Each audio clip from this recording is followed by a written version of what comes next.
Okay, excellent. Terry, you with us? Wait for Terry. Hello? Can you hear us? I can, yes. We can hear you, but we can't see you. Hold on. There I am. Okay, I'm back. Thank you. excellent. Okay. Mr. Welch.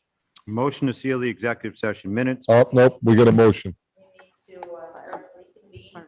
Yep. And then. Yeah, you did that. Your motion to approve. And then the sealement. Motion to reconvene. Which one? Motion to reconvene. Motion to reconvene. Recess executive session. Yep. Motion recess executive session and reconvene in open session. Second? We have a motion and a second. All in favor? Aye. Motion to seal the executive. Nope. You're going to make the motion No. for the fire chief. Oh, Yes. all right. Motion to accept the new fire chief contract proposed by the town administrator. Second? We have a motion and a second to approve the new fire chief's contract presented by the town administrator. All in favor? Aye. Aye. Anybody opposed? Okay. Motion to seal the executive session minutes pursuant to section 4246(7) of Orion General Law. Second? Motion is second and seal the executive session minutes. All in favor? Aye. Aye. Okay. Motion to recess. Motion to recess. We have a motion to recess. Second, all in favor? Aye. Aye. Okay. We will, so Wendy, just so we're all on the same page. Are we starting at 7 or can we roll right in? We're starting at 7. We didn't set it up to. Okay, just want to make sure. Executive session. Just before we break real quick, I do want to say that, Sean, is Marissa coming or She should be here. I'll try to get a hold of her during the break. I just want to run this by the council that, so we don't have to pay extra attorney fees because she's here to represent the short-term rental item on the docket this evening because Peter has to recuse himself. How does the council feel about moving that up? Fine, I think, sure. Sure. Yeah. I just want to make sure that it doesn't affect the people that want to speak. That would be my only comment with anything, any kind of shuffling. It is a big item. Okay? Yeah, I mean, if the worst thing can happen is somebody says you didn't give me the opportunity to talk because you changed the order. So what do you feel? The meeting seems to be relatively short tonight. Okay. Doesn't it? So I mean. You never know. Well, no, but didn't Right. we eliminated something? We did. Number 30, the impact build out. Yep. So Okay. you just want to keep it in order? Well, I'm thinking. Okay. That's probably the best. You guys okay with that? Minimum anyway. Okay, we'll keep it in order then, okay? All right, excellent. Good thought, Counselor Von Villis. Okay. All right, so we had a motion to second to recess. All in favor? Aye. We'll see you at 7, okay? Okay, sounds good. Excellent. See you in the snack room.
Are we recording?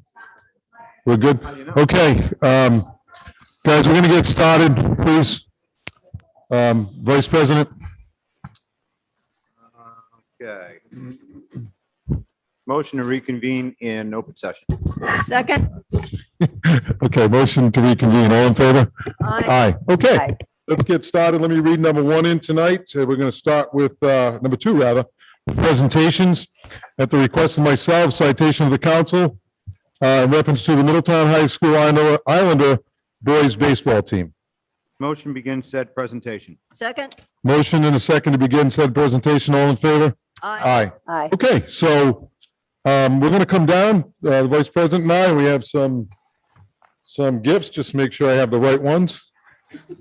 And we'll start making some presentations, okay? All right. Are there more? Yes, later on. Thank you, Sean. The others.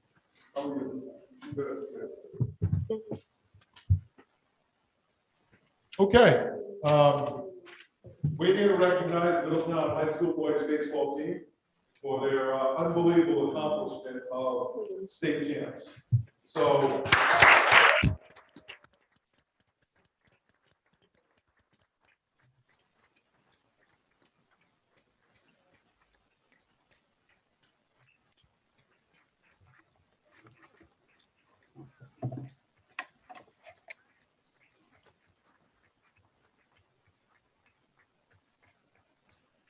So, that solved that. I was gonna call it individually, but that's okay. So I'd just like to give you a little narrative of how they got on their journey, how they got the state championship and a little background.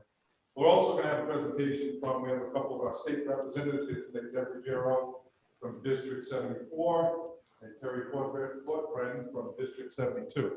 So they're gonna make you guys presentations as well, okay?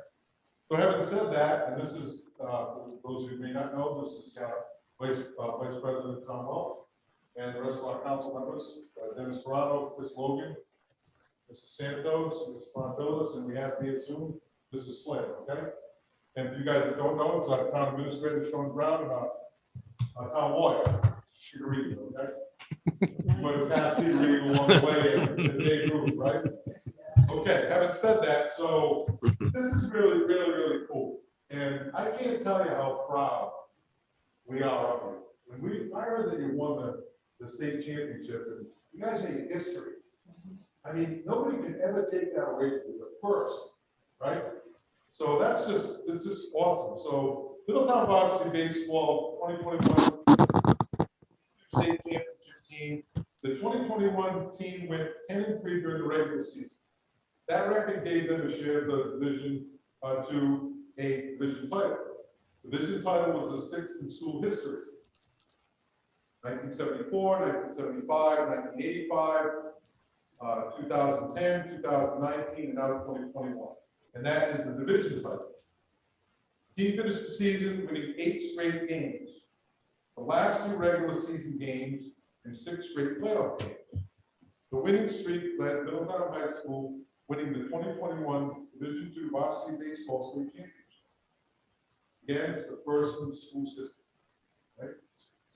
The team's overall record of 16-3 ranked them first in the state on Max Preps, an online web ranking site. Overall, listen to this: the team scored 127 runs while only giving up 33 runs.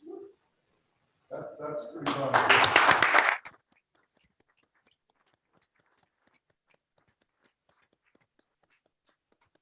It's better.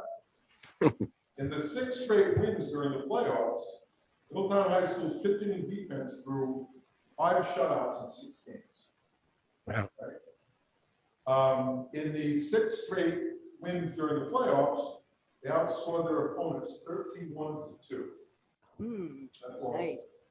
So having said that, I would just like to, even though you guys came up and that was great, remind me of the 2001, 2002 Patriots, right? They just announced as a team, they all ran out onto the field, right? So that's good. So we have Patrick Andrade. We have Ryan Andrade, captain, and Pierce Clare, captain, and Caleb Lees, captain, Doug Madden, John Mello, Ben Nelson, Justin Theriot, Jimmy, I might butcher this name, Jimmy Zani? Kenny. All right, excellent. Kenny Furlings, AJ Medina, Matt Williams, Noah Lees, Jacob Mello, Scott Cooper, Brandon Venancio, Raphael Chacon, Caleb, help me out. Sink. Sorry, thank you. We stop at six. Sink. Okay, all right, Caleb Sink. We have Coach Eric Godin, we have Coach Kevin Flair, and Coach Ryan Wong. Not here tonight, that's okay. So I would just like to read the proclamation. Let's make sure we get the right one first.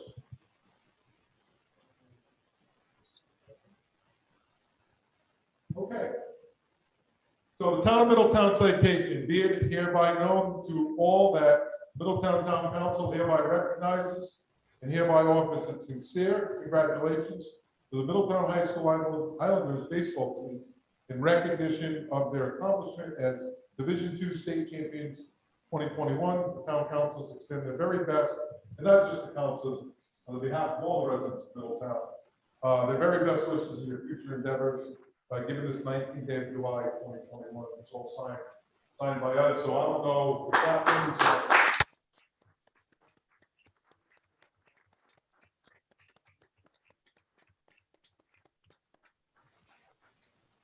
we also have, we had a nice bat, well, actually our town clerk who really runs the town, believe it or not, Wendy. We had a bat made up by one Division II baseball state champs, guys.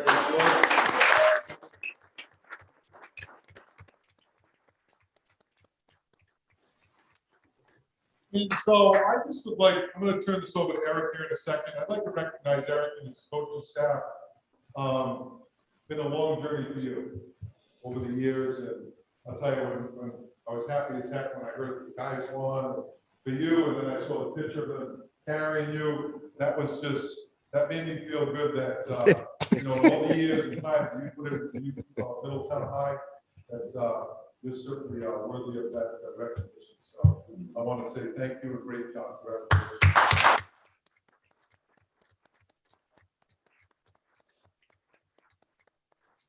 Before I turn it over to Eric, what's on, whoever wants to talk, and then we'll turn it to the captains or even members of the team that want to say anything.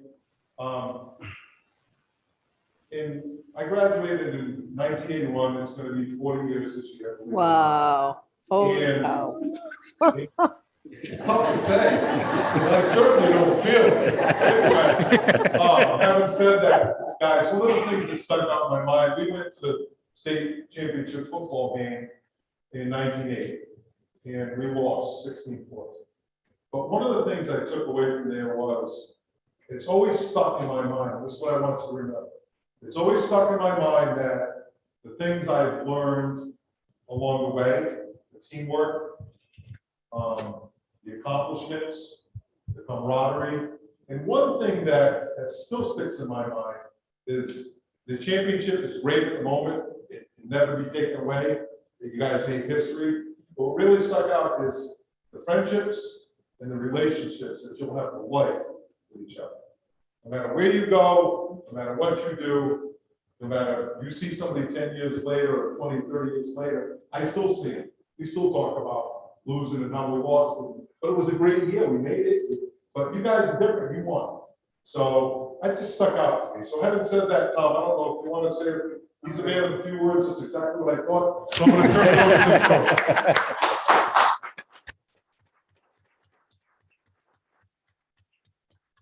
It's shocking for me that Tommy Welch doesn't want to grab this mic. I do have a couple things that I wanted to say thank you for. Just remember that as I speak to you tonight, my words come from all the players and the coaches. Mr. Rogers is dead on. We were a team from the get-go. We did not emphasize individual stuff. We really tried to make it known from the beginning, and these guys bought into it. They knew. They knew what it was going to take to get there. So number one, we want to thank you for inviting us tonight. It means the world to us to be with you. We thank you for supporting us with the state championship jackets. We had no idea that was going to happen. We belatedly thank you for the funding for the renovations completed last spring at Gaudet Field. We feel like we responded in a not too shabby way with a division and state title.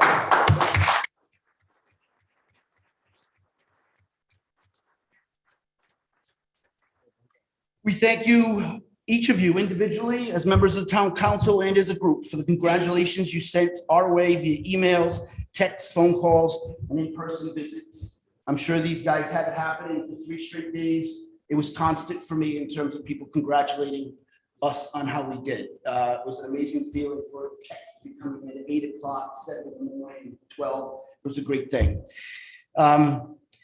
We've been humbled by the outpouring of excitement from Middletown citizens, young and old.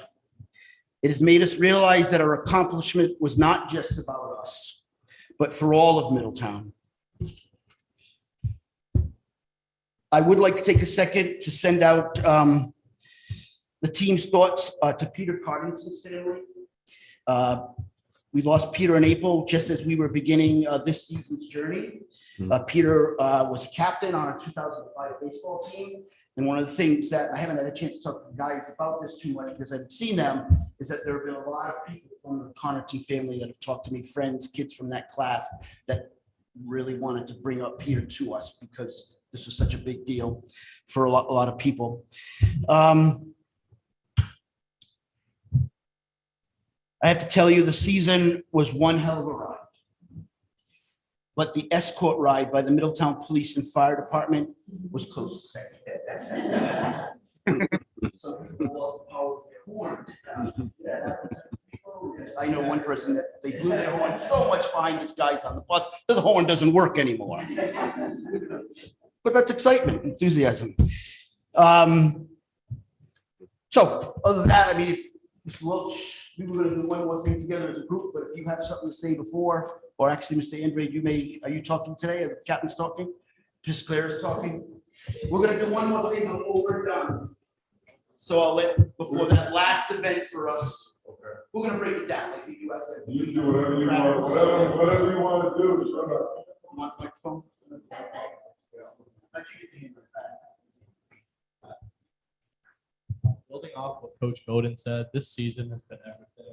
We've been playing together since we were 8, 9 years old, and ever since we were that young, we always knew this was going to be the year. This was going to be the team that was going to get it done. And unfortunately, through the past years, we've ended up losing some heartbreakers in the playoffs, late rounds. But at the beginning of the season, we were as close as we could be as a team, closer than we ever were. And it was an amazing season with great memories every day in practice and every bus ride, every game. We just kept the momentum and we played as a family. We ended up taking it all. As said before, these memories will last forever. This team will always be the first state champion in Middletown baseball history, and it'll live on forever. We'll be able to tell our children about this, tell our families about it forever. And these guys are a family to me, and it'll always be that way.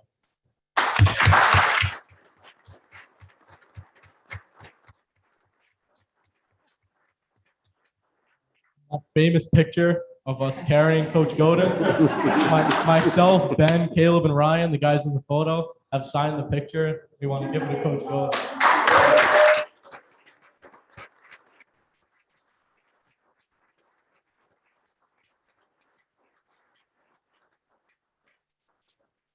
There was one picture in the paper where it says, that's a wrap. And I'm walking up to the guys with this big, powerful pound, and I'm pounding the players. This is the one. Invalid. So Pitch, you guys have a bond that'll never go away.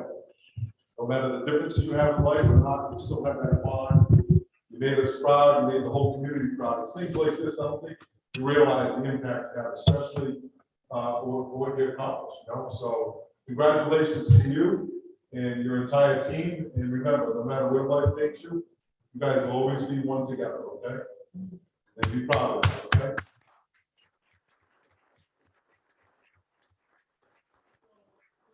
One more. And Ryan, this is for Ryan Andre, because just recently, I don't know if you know this or not, Ryan was named the Rhode Island Baseball Player of the Year.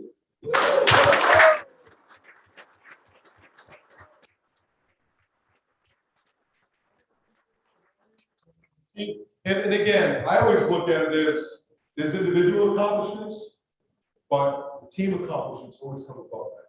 No matter what you do in life, the team, you get more done working together with no matter who you work with, okay?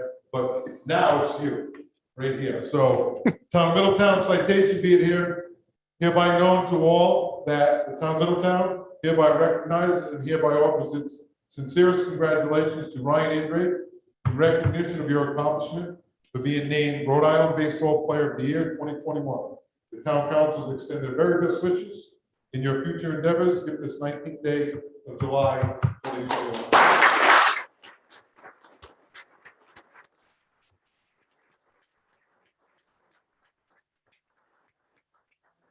I'd just like to say that I couldn't do it without my teammates. Everybody supported us. We had COVID. We worked hard. We pushed some buttons to be able to work before COVID and get this done. And it's really a teammate accomplishment. I couldn't have done it without them.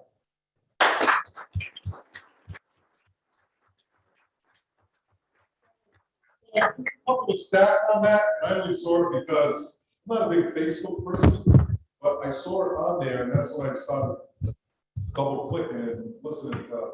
So in I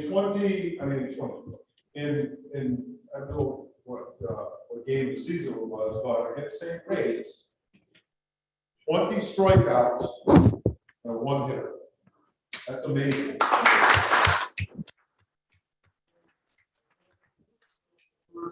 Player championship game, 13 strikeouts, and I believe it was a two-hitter and 1-2-0. So as I listened to the man that was presenting or naming the honorees, the player of the year, that's where I got that from. So those are real facts and real things. Quite an accomplishment. You're Caleb, quite a year as well. I mean, all of you guys. There's always going to be a couple of people that stand out. And Jacob, Mello, I've been watching you since you were and you're a freshman. So you know there's some drive there now, right? So I appreciate it. So guys, great job. Thank you. But don't leave because we have state reps that also have some citations for you. Okay, this is Deborah Giro and Terry Corso. Thank you.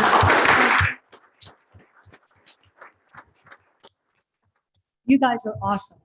6 playoff games winning. This is just amazing. On behalf of myself, Rep. Ruggiero, and Rep. Workman, we do bring our citation and our thank you for being the stars that you are from the State House. And we love this picture.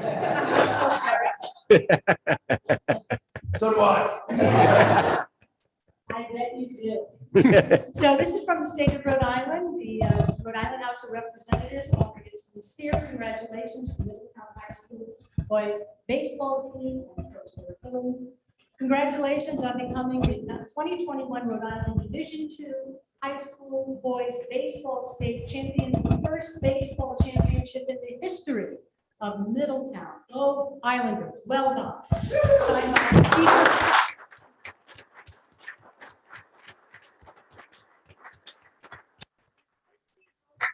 Andy Andrade is. And I just want to say, you guys have done something that Andy Andrade has tried to do his entire coaching career. That is win a championship for the Middletown boys baseball team. You tried. A+ for effort, though. But congratulations. This is a memory you're never, ever going to forget for the rest of your lives. Thank you, Mr. President.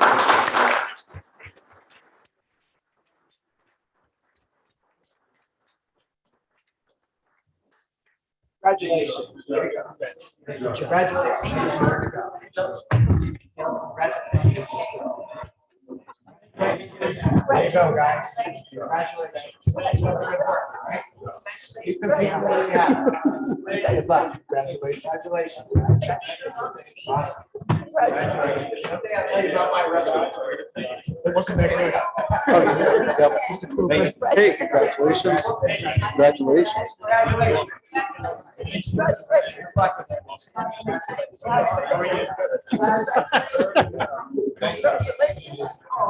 Good job.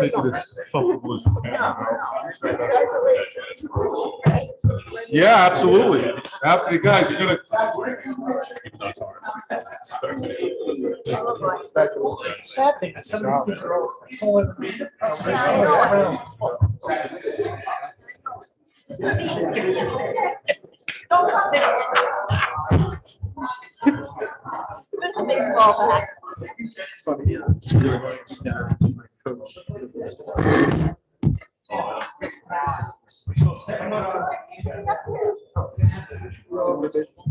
Do you want us out, of the picture?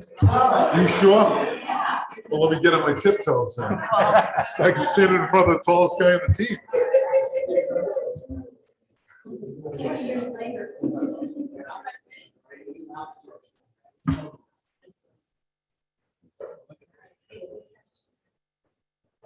Coach, are you gonna do what you want to do? Let captains bring it All down. right. Last time. Bring it up.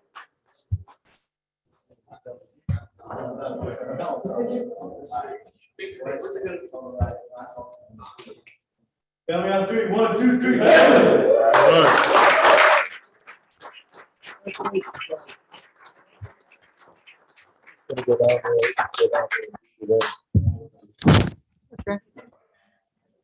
So I don't have to say anything, right?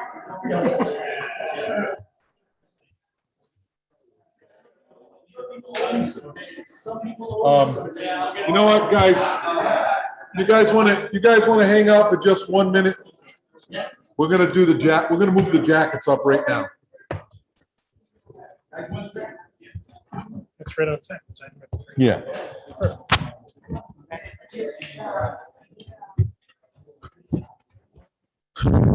Okay. Number 3, just before you guys leave, memorandum of Eric Godin, coach, in reference to request for support to purchase varsity baseball state champion jackets. Motion to receive said memorandum and authorize a donation of $1,890 for varsity baseball state champion jackets from the council president's discretionary fund. Second, Motion is second to purchase the jackets. And Andy, I think this might be some leftover money from your discretionary fund. No, I'm just kidding. Okay, we have motion is second. All in favor? Aye. Good luck, guys. Thank you. Thank you so much.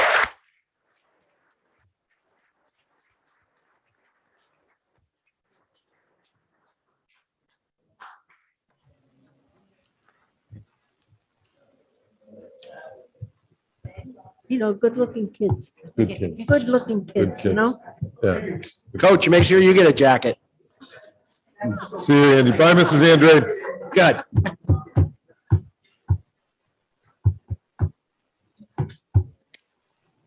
Hey, how are you? Nice to see you here.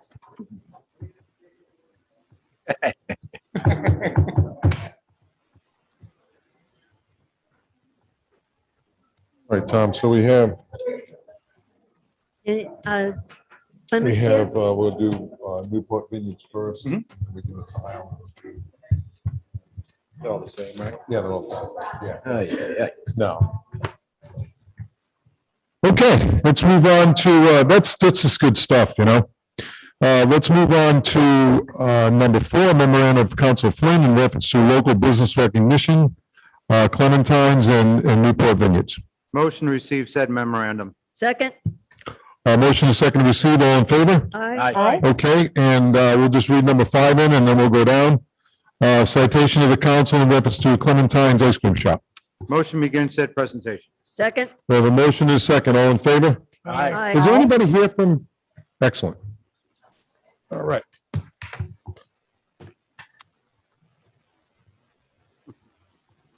Thank you, Sean.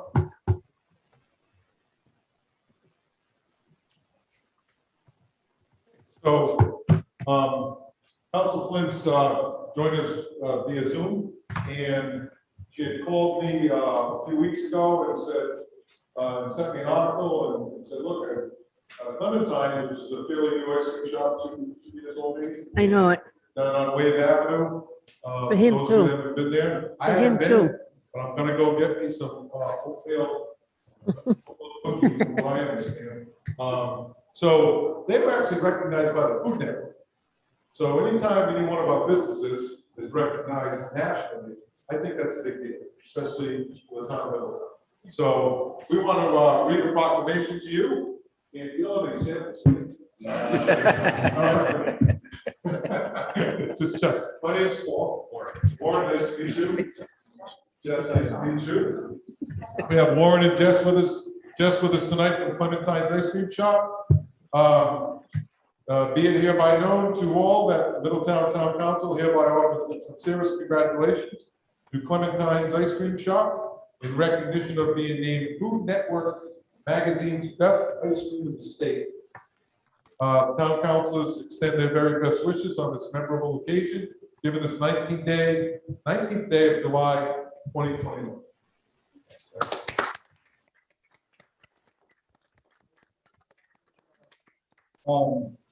A nice town tile that hopefully you can hang it up in that ice cream shop, right next to the oatmeal cookie. That'd be fantastic. And so I don't know if you want to say one or two words, or I mean, it's a big deal nationally. You know, I look at when I see something like that, I see Guy Fieri and people like that traveling around, tasting food and all the food shows that go on. I think it's a big deal. That was really cool. We sent a couple places we work. They wanted to try it. They picked us, which was awesome. We had a great crew, great staff members there. And we put the town with everyone that comes in. So yeah, it's been great since we've been here. Really love it. The girls are fantastic down They there. are absolutely. Fantastic. What does she get, you know? Yeah, Butter brickle. So we appreciate it, and you know, keep up the great work. And again, it's a big deal when the business gets recognized in the town of Middletown. We certainly want to make it a big deal because it certainly deserves recognition. Really appreciate it. Okay, thanks. All right.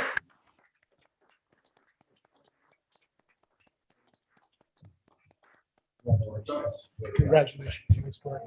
We'll probably be here till about 9:30, 10 o'clock, if you dare bring some examples. All right, John Nunes. Okay.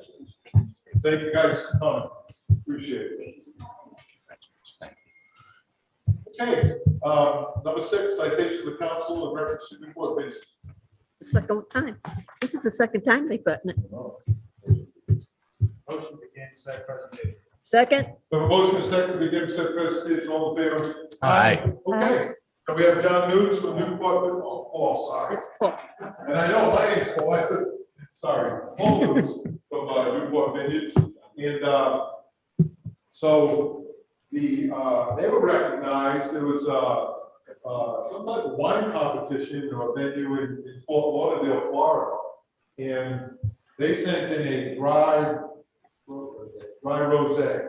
I'm not a wine guy, so I'll do my best with this, but it's certainly they won that division of the wine contest, the dry rosé. So we thought that it'd be certainly a good thing to recognize them as well. The timing was good. It came out the same time as Clementine. So be it hereby known to all that the town of Middletown hereby offers its sincerest congratulations to Newport Vineyards in recognition of being named Best in Show in the Dry Rosé category at the Rosé Competition 2021 in Fort Lauderdale, Florida. The town councils extend their very best wishes on this memorable occasion, given the 19th day of July 2021 fall. That's just fantastic. 2 businesses in Middletown. File for Newport Vineyards and Paul and his staff over there. And I'll tell you, if one thing Paul and I have in common, we're farmers. And he's a full-time farmer, and I'm kind of a part-time farmer. But if you've never seen the operation over there with the vineyards, you know, that's a special tire that infield that you have. They'll mow hay, you know, and then they put vineyards in it. And I was kind of bummed about that, but now I think it's great that you have the vineyards there. It's quite an operation, what they do from start to finish with the vineyards. It's a lot of work, and we couldn't be more proud of you, Paul. I don't know if you want to say a few things about competition, about your business, whatever you want to say. Well, it was a pleasant news we got, out of 160 rosés, competition, we took #1 prize. It's very nice to hear. It's a good pat on the back for a lot of hard work, as you know, all the farming involved and everything that goes with it. And, it's just doing our part to try to put Nagg Island and Middletown on the wine map. Well, you certainly Best did wines in the that. world, so Yeah. it's doing what we can. Yeah, and at the end of the day, long-term, nothing matters, but the long-term build. And not just Paul, this is very important. I think you guys have done a fantastic job out there, what you're doing. You continue to extend that and extend open space through wine. So that's a good thing. So we appreciate it, Paul. Congratulations. and thank you. All right. All right. I'm not a wine drinker, but you want to bring some stuff. The Bristol picks. Okay. Oops, here you go. Thank you.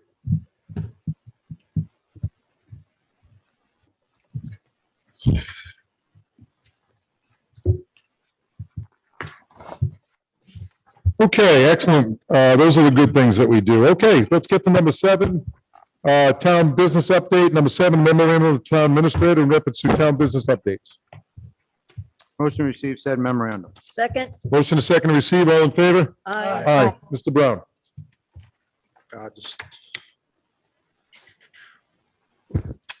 Very quickly, these are the projects the council has asked me to keep you apprised of.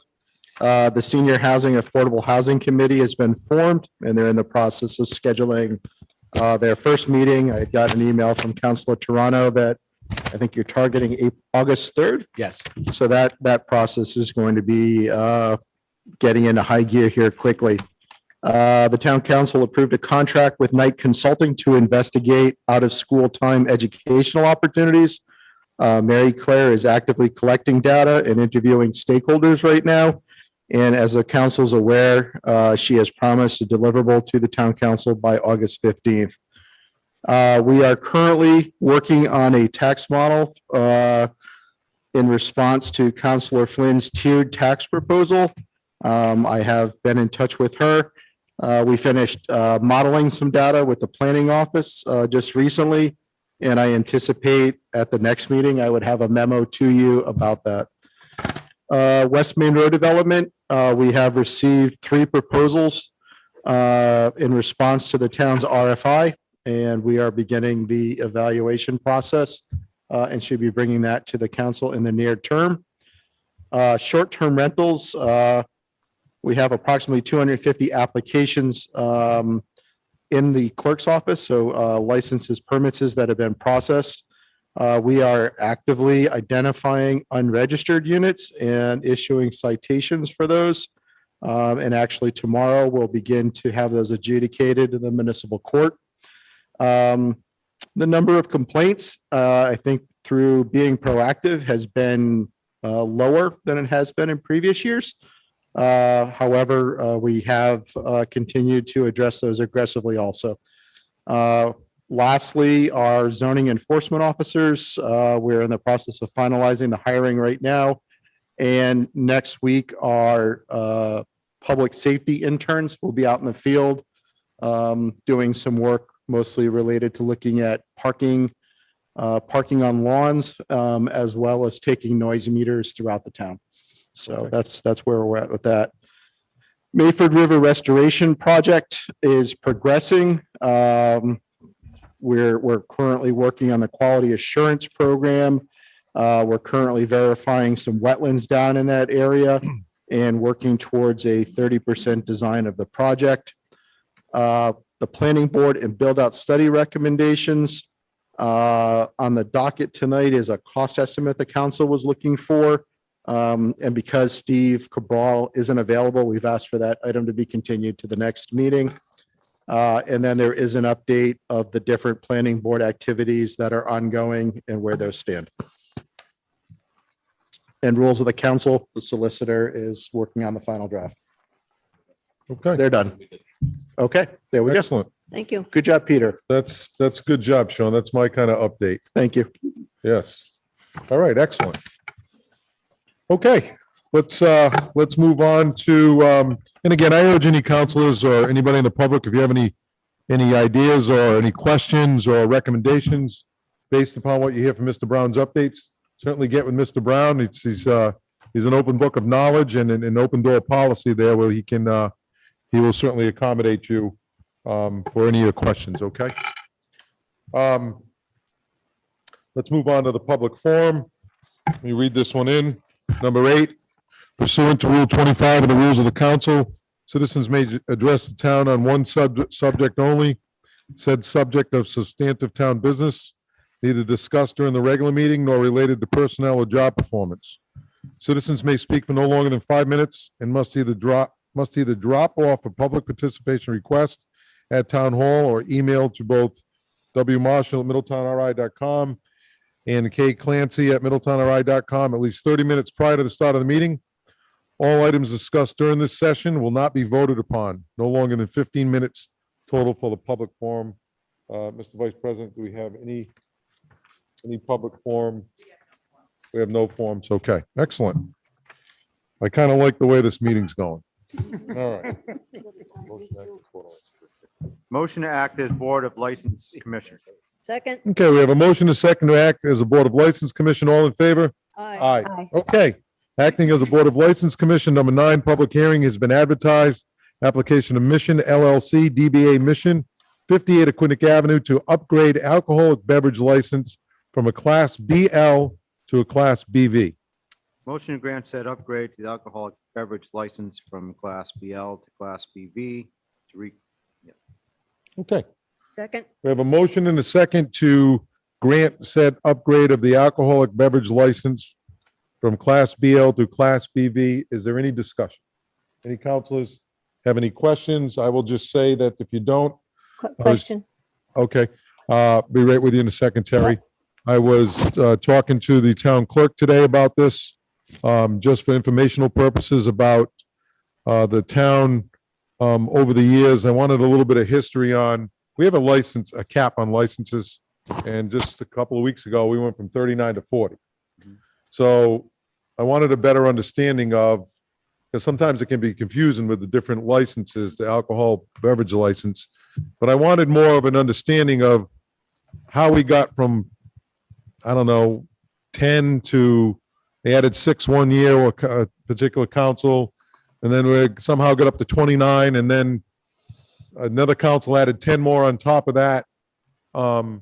So my understanding of the B licenses is 39 B licenses. 40 rather, 40 B. There's 39, but there's a cap of 40 because one got turned in. So, and that B includes all the Bs. So BL, BV, they're all encompassed in that cap of 40, which is currently 39. And the BTs too. And I didn't want to go into all the Bs, but BTs. Thank you, Win. Okay. See, it can be confusing.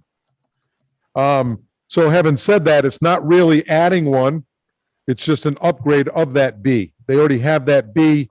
It's inclusive of that 39 that are currently out there with a potential cap of 40, with a cap of 40. So it's just an upgrade. It's not adding a license. And I just wanted to make sure everyone was clear on that. Okay. Any questions? Kerry, you do have a question. That answered my question. Thank you so much, Mr. President. Oh, that was by design.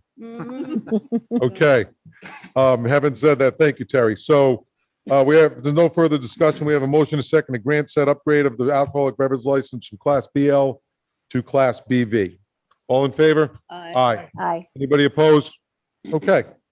motion to reconvene as town council. Second? We have a motion to second to reconvene as town council. All in favor? Aye. Aye. Okay, let's move on to the consent calendar. Do any counselors want to pull any consent items off the consent calendar? Okay. Motion to approve the consent calendar. Second? A motion to second to approve the consent calendar. All in favor? Aye. Aye. Aye.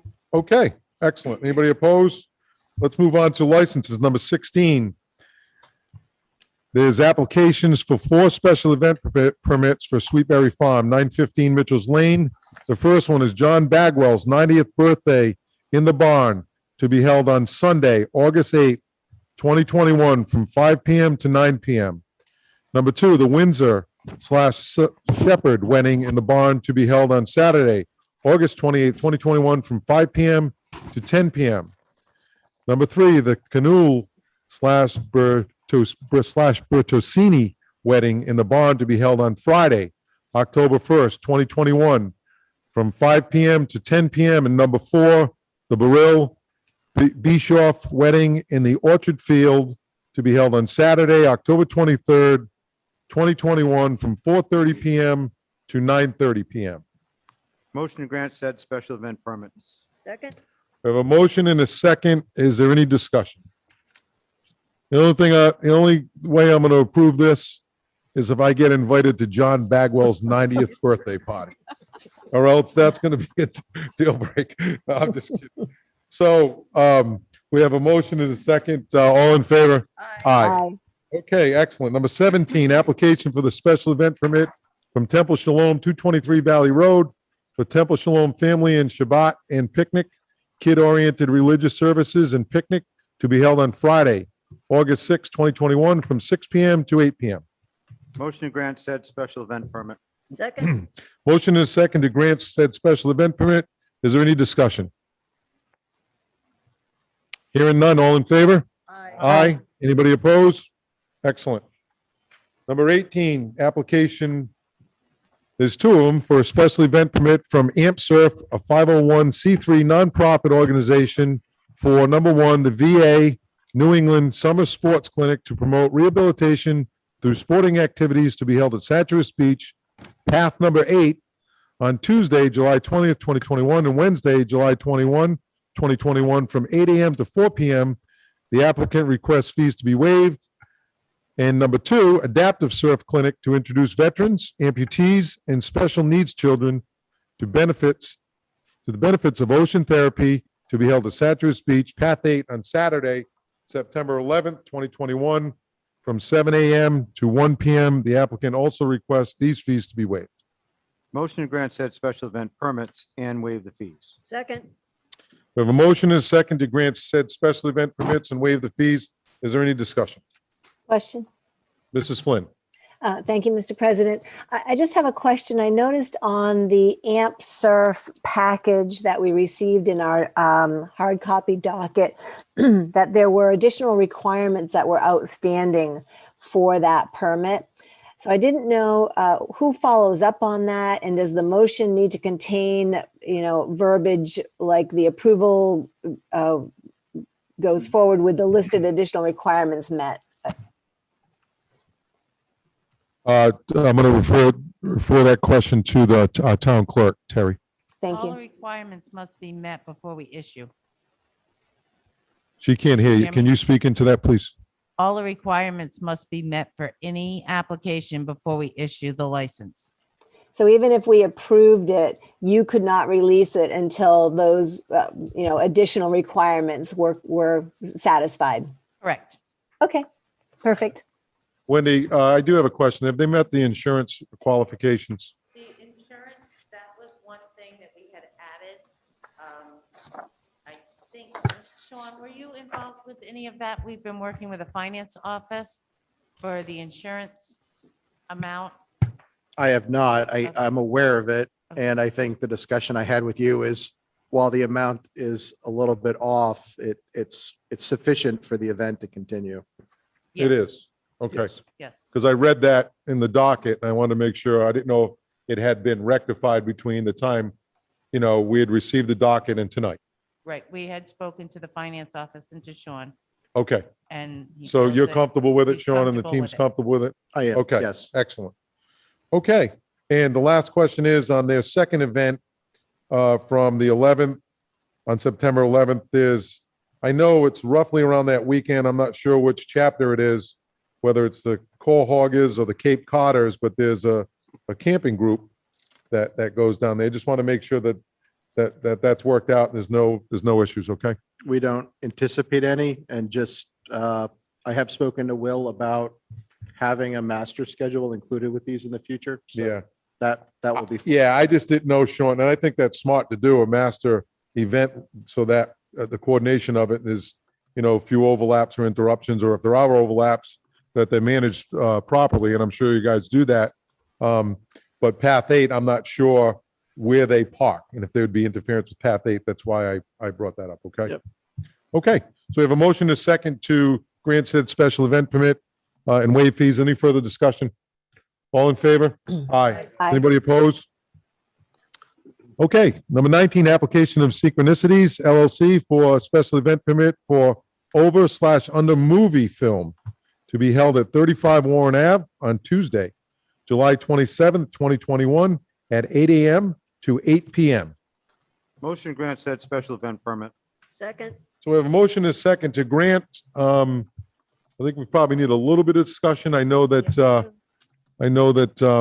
the people of the event are on the line. Are they on, Karen? If we could bring them in and just have them give us a brief overview. We all have a printout here of questions of parking, and maybe I'll just cover that now. That the filming will be done in the exterior of a one-bedroom cottage at 35 Warren Ave. These people have owned this for 25 years. They do rent it out. They manage it very closely. They live in Portsmouth. They will be on site the day of the filming. There are no plans to close the street. I know those some of the questions and some of the conversations I had with the councils in the past couple of days that had come up. The filming is to be outdoors and one day only. As far as parking, the producers have worked out, have made arrangements for additional parking at Aquidneck School.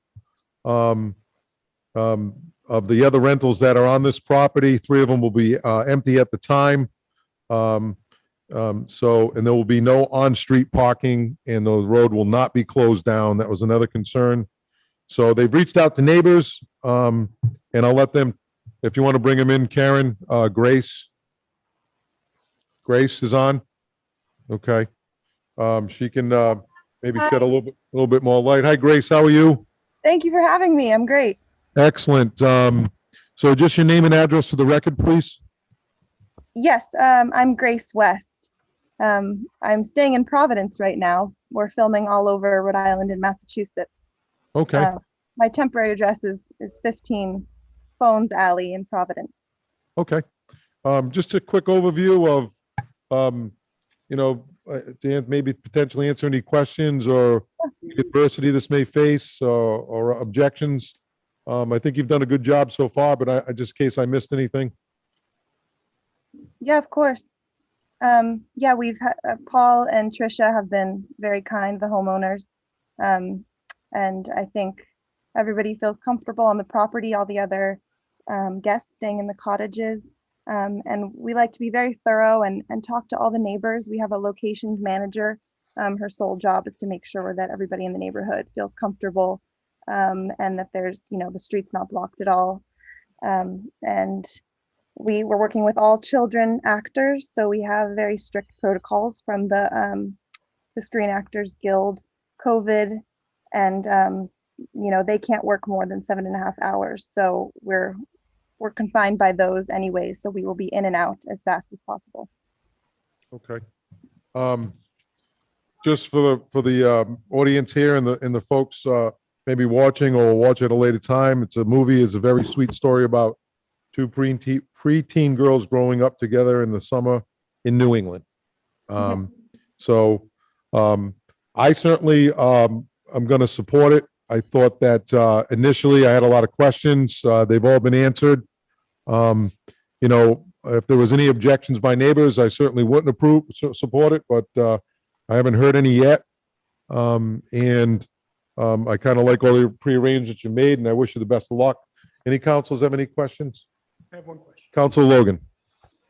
You said that you arranged parking at Aquidneck School. The address where you're shooting from that is quite a distance for a walk. How do you plan to transport those people who are parked at Aquidneck School to the shoot location? Yeah, we have a passenger van that we plan to shuttle whoever needs to go from set to the parking lot. But I think it's about a 7-minute walk if Google Maps is correct. Yes, correct. we are, we're willing to make the walk if need be. If there's a time of day that there needs to be absolutely no cars on the street, we will abide by that. Okay, thank you.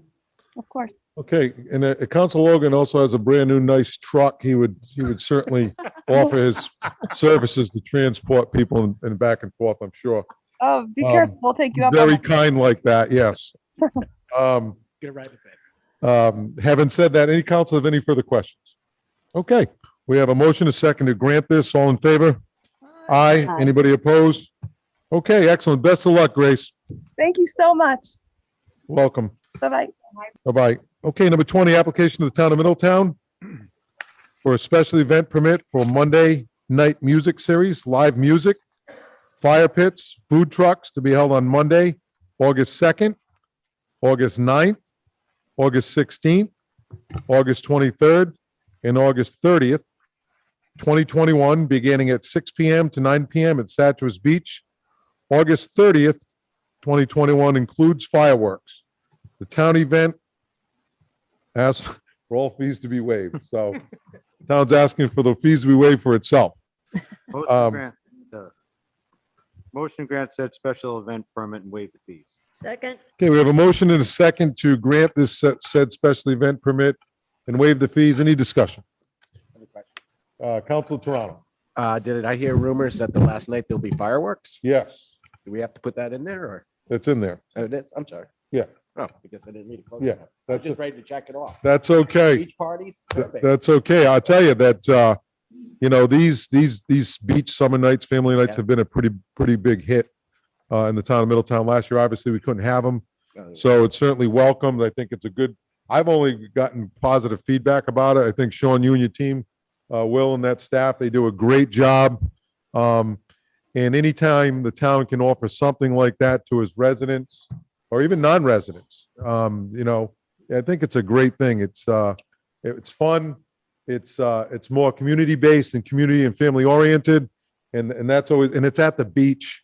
Hopefully it doesn't rain. Imagine having August have 5 Mondays in it. So imagine 5 beautiful Monday nights. I think that's what we all could hope for. So, any further discussion? yes, Just, please. can I, Mrs. Santos? one ahead, thing, Mr. just, Brown. I just point out Discover Newport has contributed $1,000 towards the fireworks. Excellent. Council Yes. of Toronto. Yes, I know that Council Toronto sits on that board as a liaison for the town.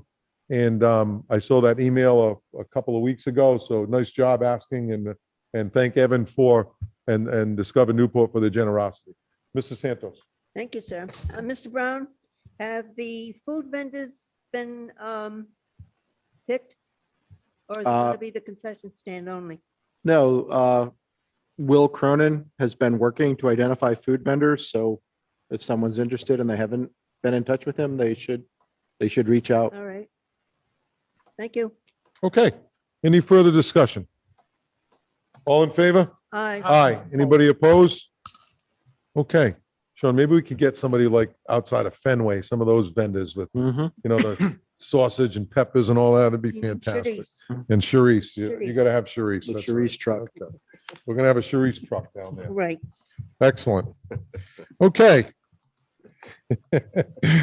Number 21, an ordinance, we're going to go into ordinances now. Number 20, hey, look, you gotta have fun, right? Absolutely. Number 21, an ordinance of the town of Middletown, second reading, an ordinance and amendment to the town code, Title 11, Chapter 113, entitled Food Services, is amended by 1, adding a definition for ice cream truck to Section 02 entitled Definitions, and number 2, amending provision C of Section 04 entitled Restrictions on Permits. Motion to adopt said ordinance on its second reading.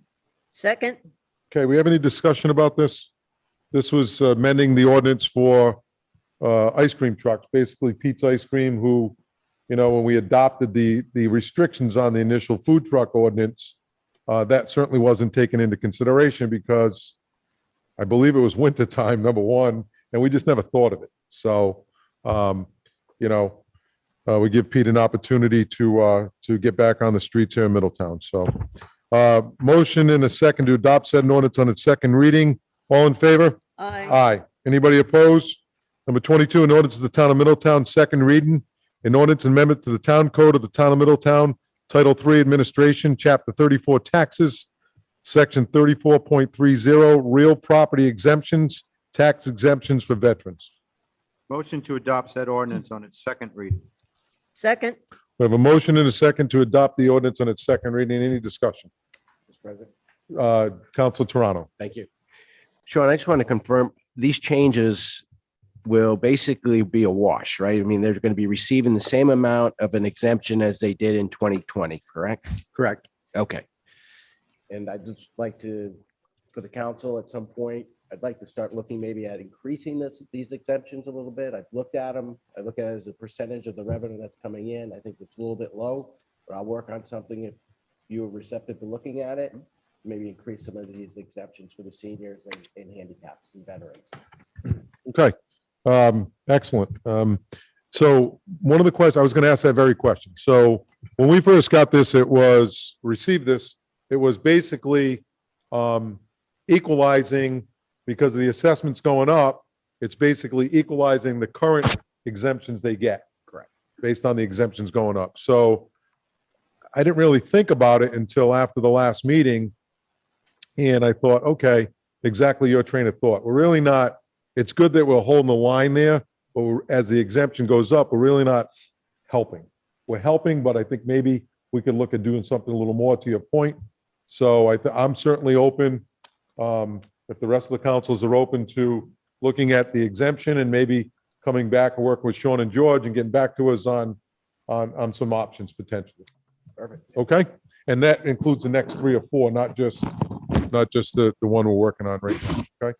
So motion to adopt, so just in the second reading.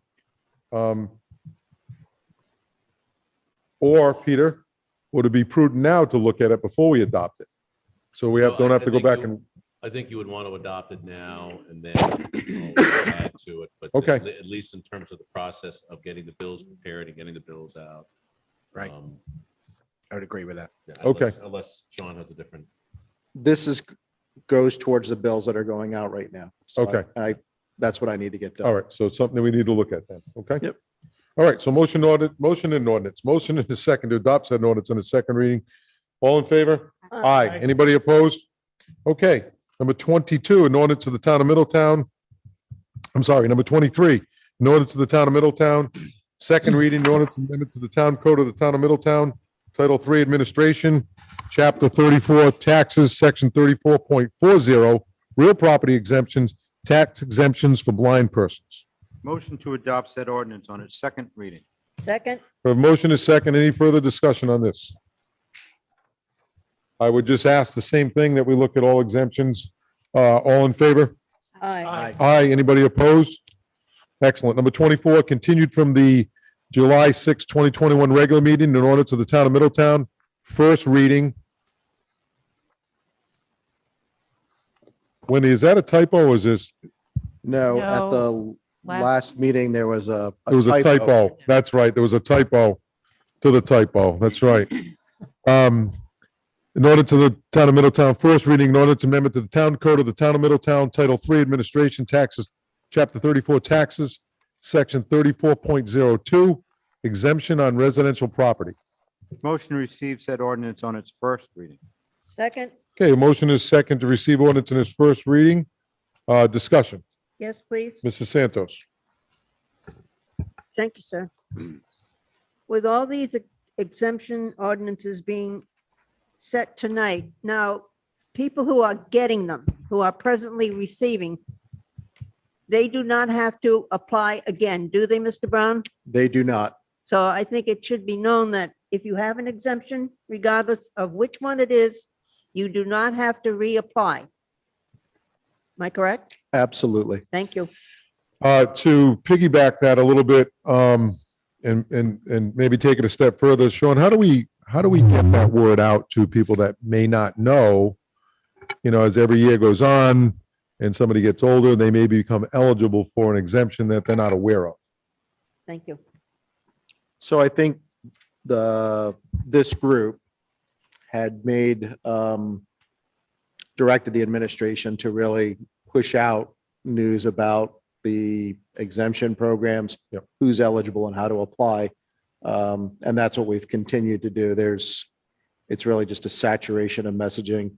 That it goes out prior to in December, when those applications go out. Do we look at this? This kind of goes a little left, I guess, or right, but do we look at, when we have a tax sale coming up, do we look at those people that are having issues and reach out to them Yes, and say, here's what we offer, here's what we can do for you, based on the information you can provide us?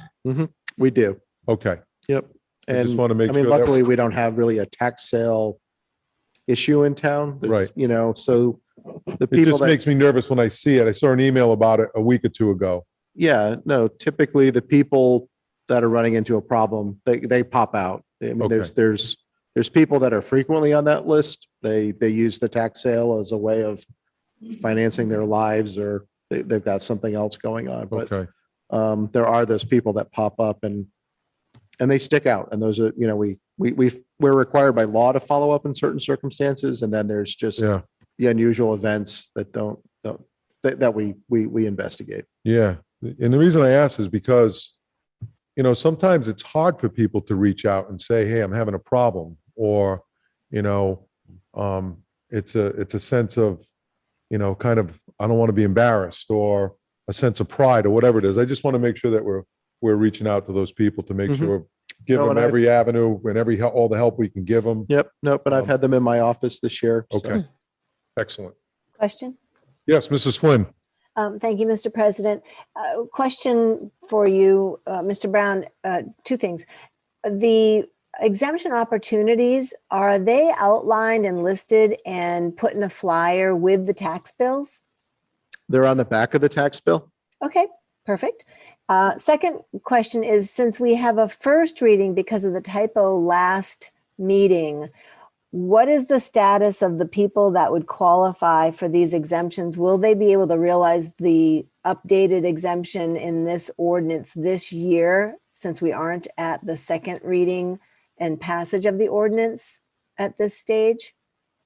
Yes. So we don't Okay. mail the bills until the first or second, usually the first week in August. So we have enough time for the second reading Okay. and to print the bills and get them out. Very good. Thank you. Excellent. Okay, thank you, Terry.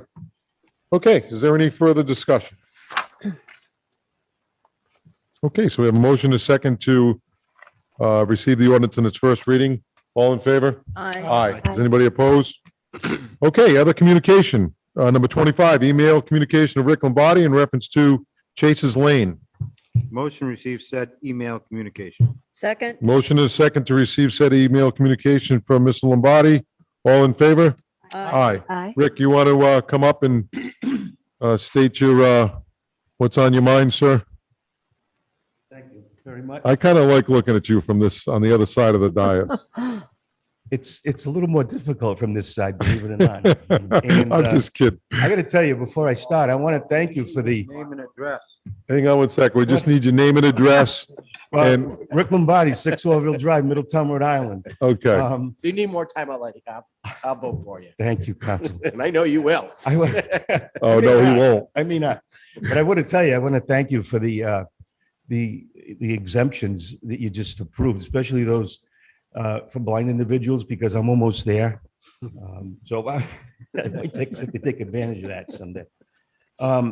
So I know you have in your packet an email communication for me regarding Chase's Lane and tractor trailers accessing Home Depot from Chase's Lane.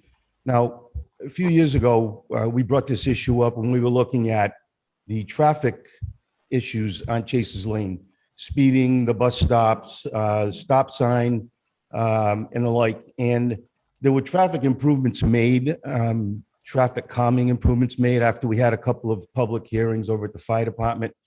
It was good attendance from the neighbors. I happened to be at both meetings because I live in the neighborhood. I live in Chase Estates. And I think all in all, the improvements have been a tremendous improvement, particularly for the 2 bus stops we have on that road for the kids. I mean, it's a neighborhood that has a lot of kids and it's getting younger every day. So what I've been noticing, and as you can read from my email, it was kind of the last straw for me. I've been watching this happen for several years now with the tractor trailers. They come in from West Main Road or they come in from the Gate 17 access road. Watching them go over the speed humps and then try to turn into Home Depot is painful because the turning radius, they just can't seem to get in there. It's just as much of a problem when they come in from the West Main Road. When they turn in from West Main Road, they've got to turn into the other lane of travel. So if you're trying to get out of Chase's Lane onto the West Main Road, sometimes you got to back up. There just shouldn't be tractor trailers on that road. It was my understanding, and I know Mr. Brown, you may know, when I had talked to the former building official, he indicated to me that there was some type of an agreement, whether or not it was in writing or not, when they put the Home Depot in, that deliveries were not to come in from Chase's Lane. I don't know if it's in writing or not, so I'm going to be very honest with you. It was my understanding that there was an agreement. But what made it twice as bad for me was when I saw, on the day that I wrote this, a tandem trailer on Chase's Lane that was stuck there because he couldn't get in to the Home Depot parking lot. A tandem trailer, of all things, on that road. What I would ask, the simplest resolution to this, in my opinion, and I did happen to speak to Chief Hewitt today, and I think he agreed with me, is that at the end of the day, tractor trailers don't belong on that road. If we could do what we did on Forest Avenue and implement a weight limit so that tractor trailers would be prohibited from being on Chase's Lane, I think that would be a step in the right direction. It might be the easiest solution for you as a council. It's not a state road like Forest Avenue was, so you don't have to have it go through the State House. You can enact it yourself. But I would respectfully request that you take a good hard look at this. It's a safety issue too, with the many kids on the bicycles and parents walking their children and joggers and bikers and the whole like that. I just would respectfully request that you take this into consideration and consider maybe putting an ordinance so that there's a weight limit similar to what we did on Forest Avenue. I think that's been relatively successful. I mean, you're never going to totally stop it, but I think if you can make a dent in it, it would be very helpful. Okay. Thank you, Rick. Sean, is there any records we can pull up from the zoning board decision? The Home Depot opened in, it was the Bill Flynn Council when he was president. So it was 2002 to 2004 because we went to the ribbon cutting. I remember going. Right. And so it's got to be in that time frame of 2001, 2002 zoning board approval for that.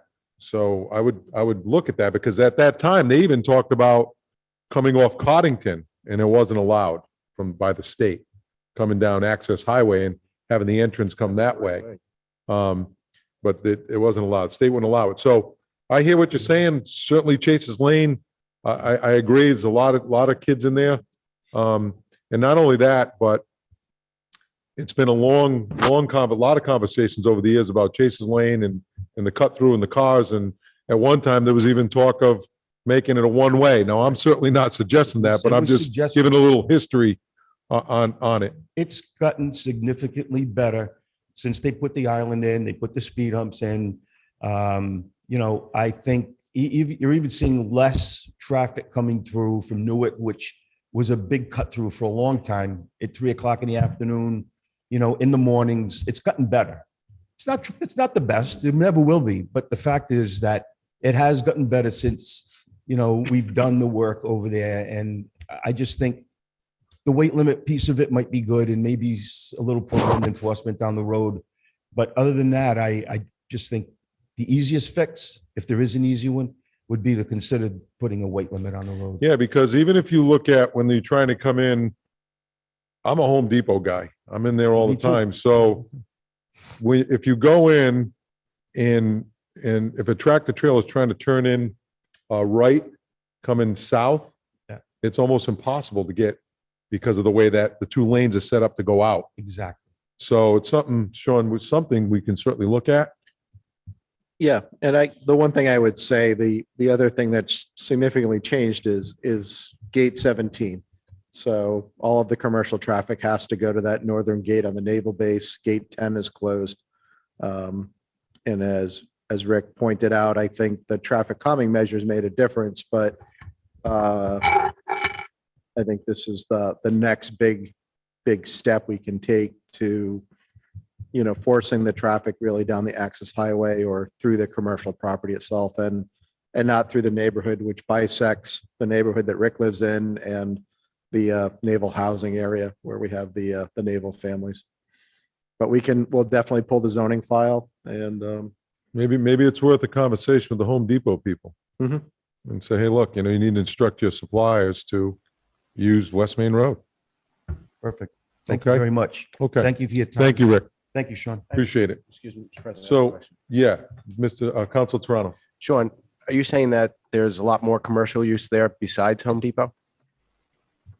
so there's commercial traffic to the naval base. So with COVID, all commercial traffic has to go through gate 17 right now. They can't, I'm not good with the gate down by the Rotary. What gate is that? Do you know?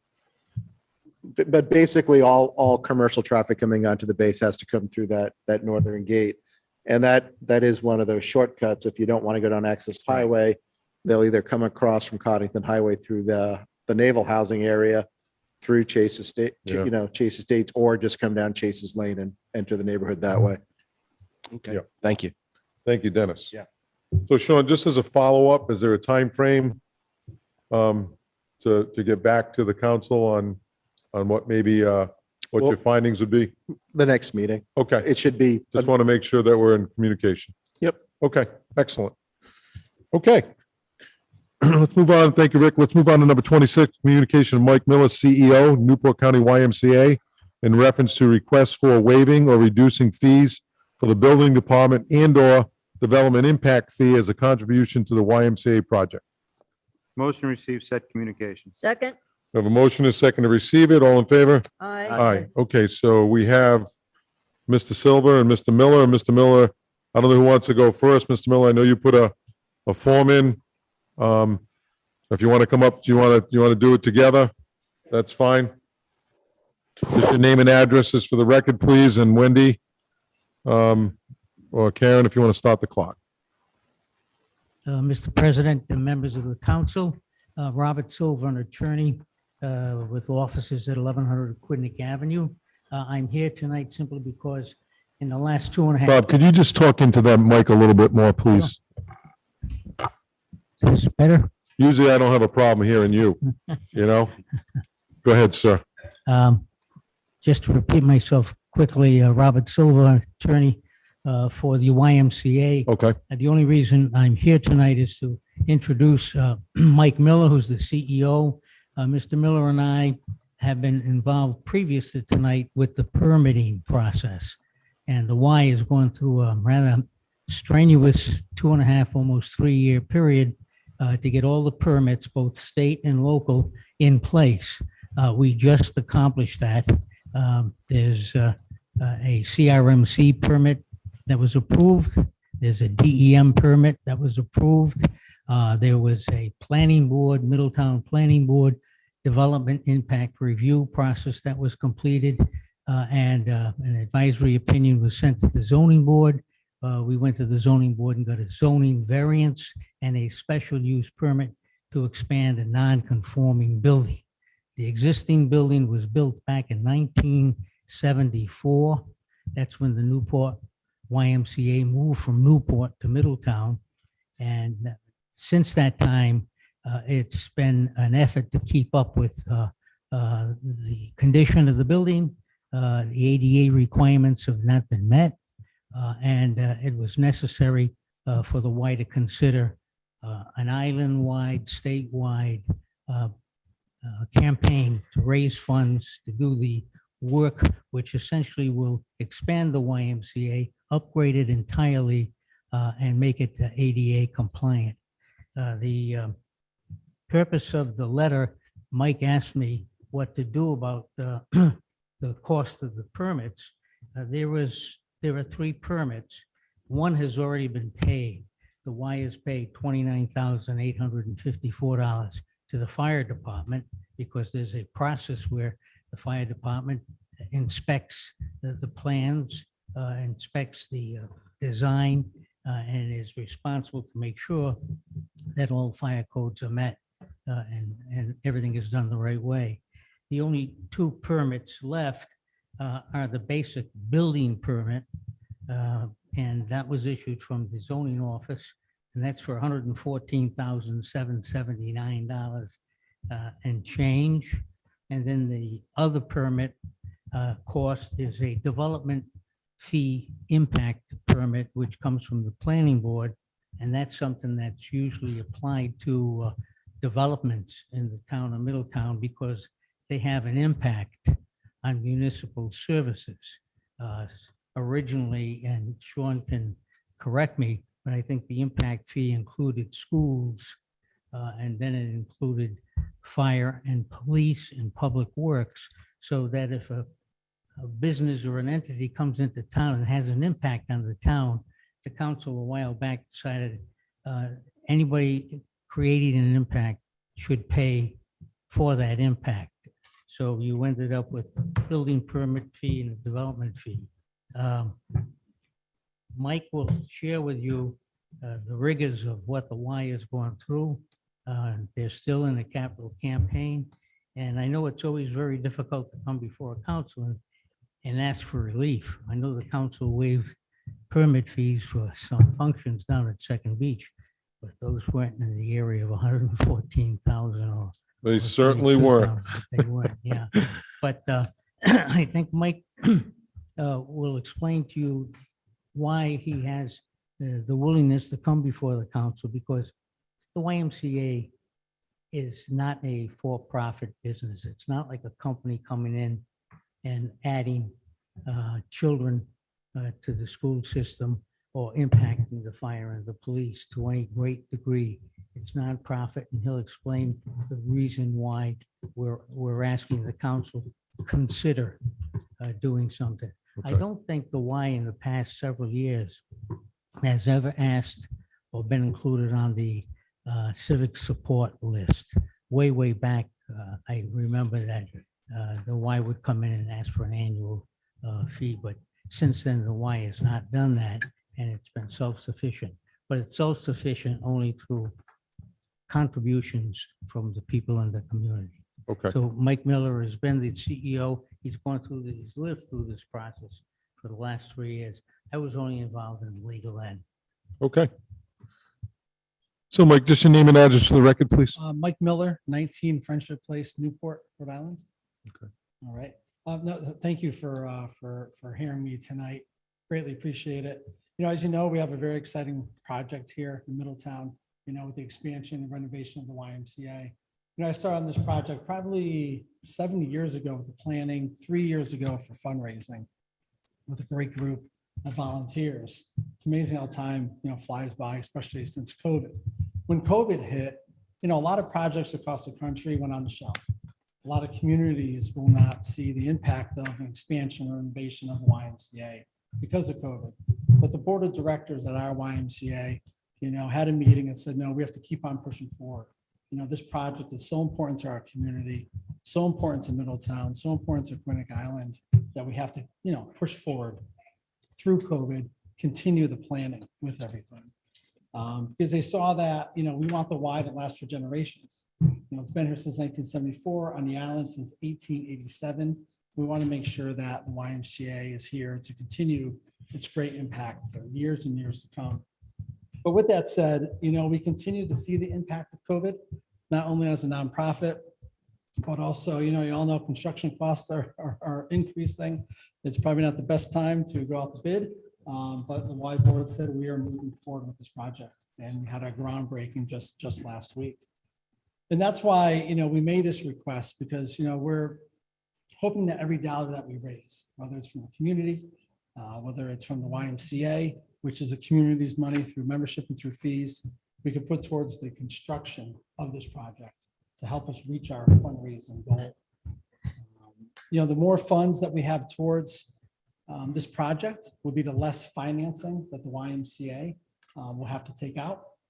And the less financing the YMCA has to take out would mean a better operating YMCA that could give out more scholarships to community members, develop more program initiatives for the community, and keep on working with our partnerships that we do have, you know, across the island and especially in here. You know, the Y has been an organization for years that I was laughing. I think some of the Middletown players I had in T-ball, I'm not taking credit for that. You know, I think you are. right. You know, Oh. but if it helps, right? But it's amazing how you see, you know, these young kids. I've been here in this community now for 16 years, and you see these young kids, whether it's the, you know, maybe one or two on the Middletown team or kids you see out in the community now in their 20s or 30s becoming outstanding citizens. And the YMCA just wants to continue to do that. We asked for this either waiver or reduction, just to put in the Y in the best financial position it can, you know, for the future, and have less of financing. And so I appreciate, you know, your consideration of this. I appreciate the town as been our partner for a number of years, and thank you very much for your time. Thanks, Mike. If you guys just want to hold tight, if any councils have any questions, I know I have a few things, but certainly wait till my fellow councils if they have anything to say. I have a question, but you Mrs. could go ahead. No, Mr. go right President. ahead, Mr. Santos. Mr. Silva, Mr. Miller, thank you. I have two questions. You're going to upgrade the YMCA. Are you going to pass along to your members the cost of any of this in membership? We are looking at, with our current membership base, and we just launched a new promotion. If you join the YMCA before ribbon cutting, we're going to at least guarantee holding the rate for a year. Okay. We might see a slight increase. You know, throughout the history of the Y, we always increased membership based on minimum wage going up, expenses going up, gas, water, so forth and so on. So there will be a slight increase, but that goes towards more of the operating of the YMCA. All right. But once again, we increase our scholarships to the community every year. So Right. anyone that cannot afford a membership or program to the YMCA, we never turn anyone away for the inability to pay the fees.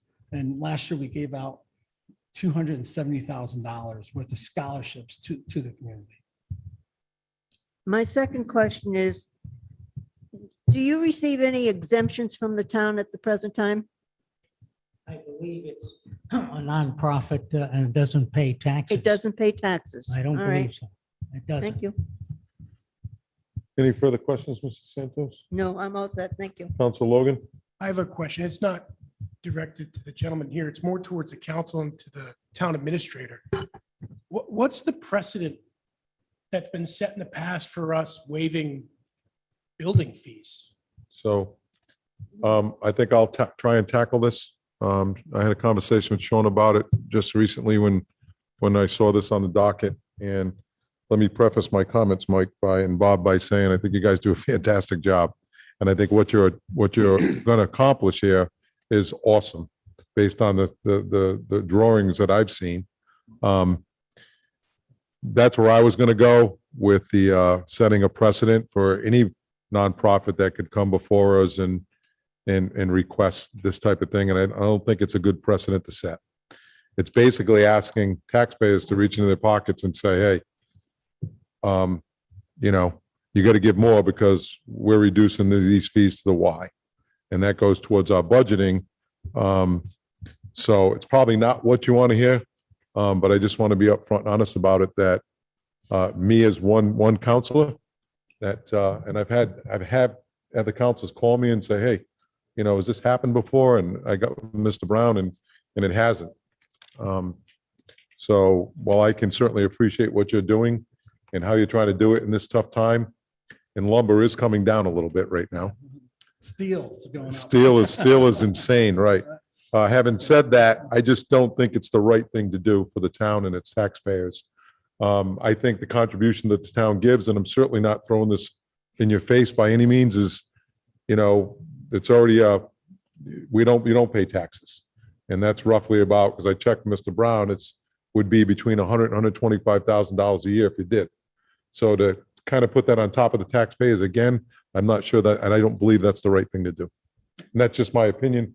I don't know if any of the councils have any other comments or feelings on this, and No, I mean, I just wanted to add to that. Your mission's fantastic. I mean, I've been a Y user my entire life. As a youth growing up here, as I moved away and journeyed the world in the Marine Corps, I went to the YMCAs that are across the globe that are available to us. And I agree with Paul here, precedent for exempting a fee for $100 to let a camp go down for children in need to learn to surf.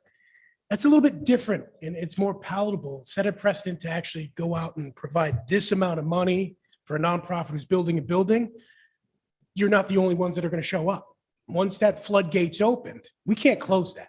And every week, every 2 weeks, somebody new will be in here because a precedent had been set. So I love what you do. I'm more than happy to donate as a citizen, as a resident in Middletown, but I think to ask the taxpayers on top of everything else, it's just not the right tone. It's not the right time.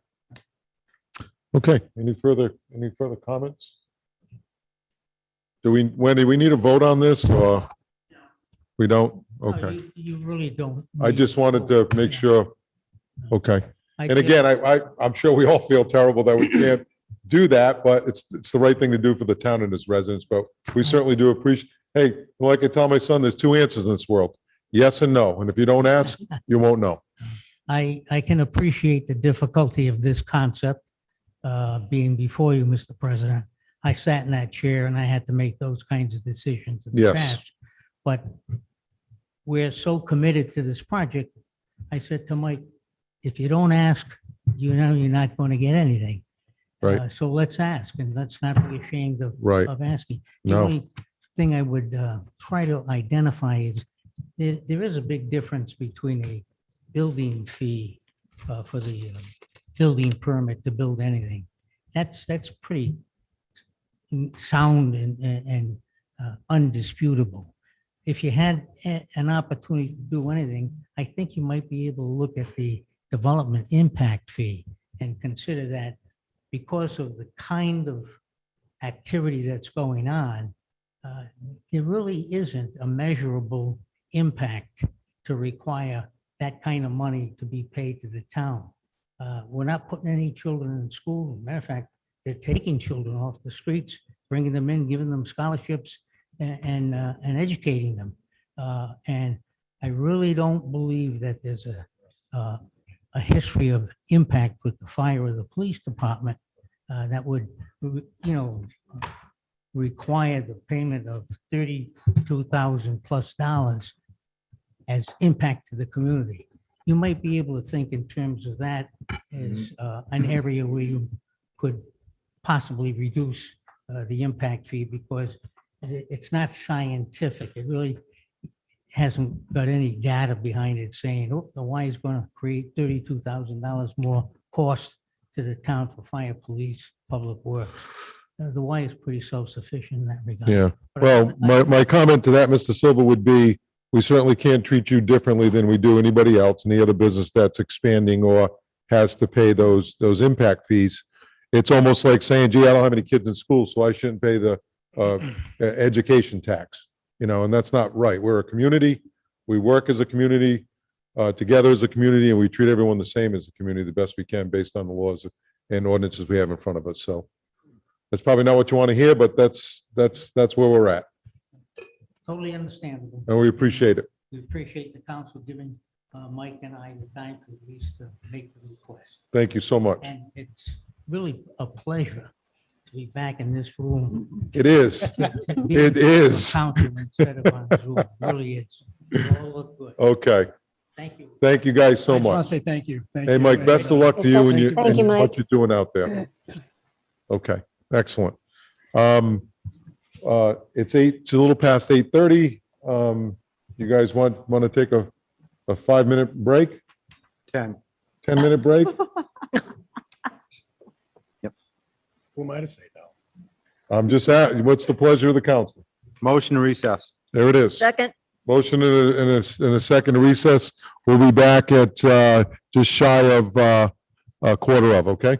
Thank you. All in favor? Aye. Okay.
No bread, no potatoes, empty space. We don't have to say much at all. Oh, boy. Oh, boy. Just went in the bathroom and it smelled like chlorine, made me think of the wine. Oh, my God. Yes.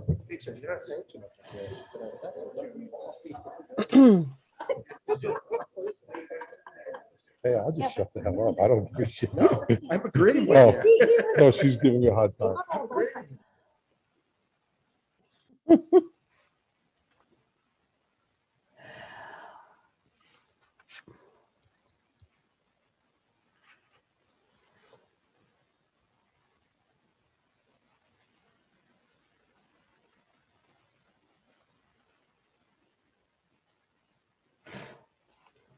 All right, let's go. Motion to reconvene. Second. Okay, we have a motion and a second to reconvene. All in favor? Aye. Aye. Okay, number 27, communication to Anton Viveras in reference to Atlantic Beach District. Mr. President? Yes, ma'am. As an abutter to the district, I am recusing. Okay, Mrs. Flynn, just make sure you see Mrs. Marshall for the proper forms. Already done. And All I right, just, thank you so much. I'd just like to ask if Wendy could let us know how many folks are on virtually or on YouTube? I have no idea. No idea. Okay. Speaking to this. There's 46 on for Zoom. 46 on Zoom. Oh, dear God. Okay, All right, I'm recusing. I'll be back. And this will be also be for number 28. okay, very good. Thank you. Motion to receive said communication. Second. Okay, we have a motion, a second to receive said communication. All in favor? Aye. Okay, is Antone on?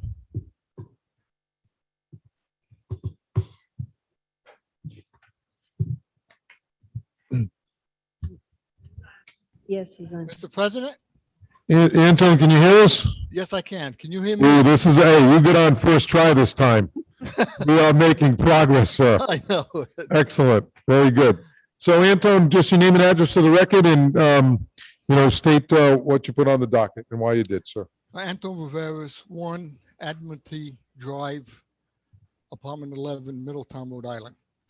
I'm concerned about the development at the Atlantic Beach District for a long time. And back in November 2018, I proposed that the council enact a moratorium in the Atlantic Beach District until the town has an actual plan as to what kind of development does the town want. Maybe a Thames Street look in which zoning may need to be amended. In the meantime, proposals for new development and renovations would have to be accepted. Now, Councilor Toronto said at the July 6th meeting for the town to take a pause on the overlaid ordinance. Since the council decided to take a pause, which I approve of, on the overlay decision, it seems critical that you should also pause on accepting any building applications for that area. This doesn't seem like a big request. This pause would be for a small area of town and for a small defined time.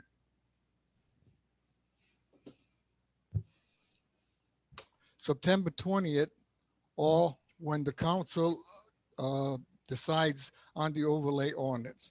The zoning code defines limited business districts, and the comprehensive plan specifies the vision and direction for the Atlantic Beach District. I am asking, and I know many people here tonight and in prior meetings are asking the council to use the adopted town documents, and please consider a full pause in the Atlantic Beach District at a very critical time. I have attached a copy of the state statute Title 45, Towns and City, Chapter 45-22 to Rhode Island Comprehensive Planning and Land Use Act, Section 45-22 to through 13. Compliance with implementation. For your guidance, please put the people of this town, especially those in the Atlantic Beach District, above all others. Thank you for your time and for your attention in this matter. Thank you, Antone. The councils have any questions or discussion? Dennis? Thank you, Mr. President. I just want to, I did mention, we talked about a pause, and part of the reason I was receptive to a pause is because there was a statement saying that it wasn't about the hotels that they were more concerned about. What the businesses were concerned about was the changes may have an impact on their business as it is of today, as well as if there was a storm that came in and they washed their building away, would they be able to rebuild what they have? Coma's probably concerned about getting the shark back, those, I think that was definitely the area I was looking at, to hear what they have to say about that. So it wasn't really to, slow it down because I want to have more hotel rooms. I think we're all kind of in agreement. We're looking at that pretty heavy. There's been a lot of good work done by the residents of Middletown in this area. It's a very, it's gotten very congested down there. The traffic's gotten very heavy. And so my pause was so the businesses could have another bite at the apple, just to make sure that the planning had heard about it. And I know I've heard from residents since then that there were open meetings and that people were attending certain meetings, but the wheels are moving forward. That information I wasn't privy to. So I just want to make the point that when Comas was up here, he had said that it's not about the hotels in the area, it's more about his business, and they had some concerns about being able to keep what they have, or something should happen. How can we, rebuild it? So I just want to go on record as saying that. And I hope this process moves quickly. Okay. Any further discussion? Vice President. I'd like to know if what Mr. Viveras is suggesting is even legal. Okay, that's where we're going to go to Mr. Regan to find out. Moratoriums in the past, I've been a part of a council that's put moratoriums in place. They were legal for 6 months, I believe, at the time. Yeah, so And so I just wanted you to give us your legal opinion on moratoriums, because to be honest with you, I kind of feel like after the last meeting, the worst thing you can do is not listen to anybody, right? Yep. So that's what we heard. A couple days after the meeting, we heard differently that those folks did attend a meeting, a public hearing, that they even reached out to their lawyer to get his input. So having said that, I called Peter because I was very upset about it, and said, look, how do we get this back on the docket immediately without having for it to go to the planning board? And he said, well, just don't get too emotional. Just think it through and do you think you should probably let it take its course? And in the meantime, because my concern was, I said, well, what's the process if somebody comes in and puts an application in? Now we've opened that door again and they go, well, I got 60 days or whatever it is to maybe put an application in. And you explain that to me. If you could explain that the same way you explained it to me, Sure. to everyone else, I'd appreciate that. All right. So first of all, this moratorium issue is something that was actually discussed, if you will recall, a couple of years back, when there was first discussion about creating a separate Atlantic Beach zoning district, there was discussion and requests for the council to put a moratorium into effect. And there were two things that I advised the council at that point in time. First, the statute that was attached to Mr. Viveros's letter does not apply to this situation. That allows a one-time moratorium for interim protection while new zoning regs are being considered, but that's within 12 months of adopting a comprehensive plan, and we're well outside that time frame here. So that statutory ability to adopt a moratorium here doesn't apply. And the law is also very clear that otherwise adopting a moratorium is really only appropriate where there is an imminent threat to public health, safety, and welfare. And when we discussed this 2 years ago, 2.5 years ago, it was determined that those circumstances didn't justify a moratorium at that point in time, and I'm not aware of any change in the circumstances that would frankly justify it now. In terms of the process, the council has referred this back to the planning board. The planning board has scheduled a public hearing on this. It is scheduled to come back for a second reading in front of the council at, I believe, the first meeting in September, at which point in time, because the public hearing on the ordinance has remained open, so we don't have to restart or reset that process. So the finish line is in sight here. And, you know, frankly, someone would have to put together, in order to essentially get ahead of that process, they would have to put a fully complete application together. It's not just filling out a form and putting it in. It has to be fully complete. And if you look at the submission requirements for this sort of a hotel project or something of that sort, it is, it's not something you just slap together.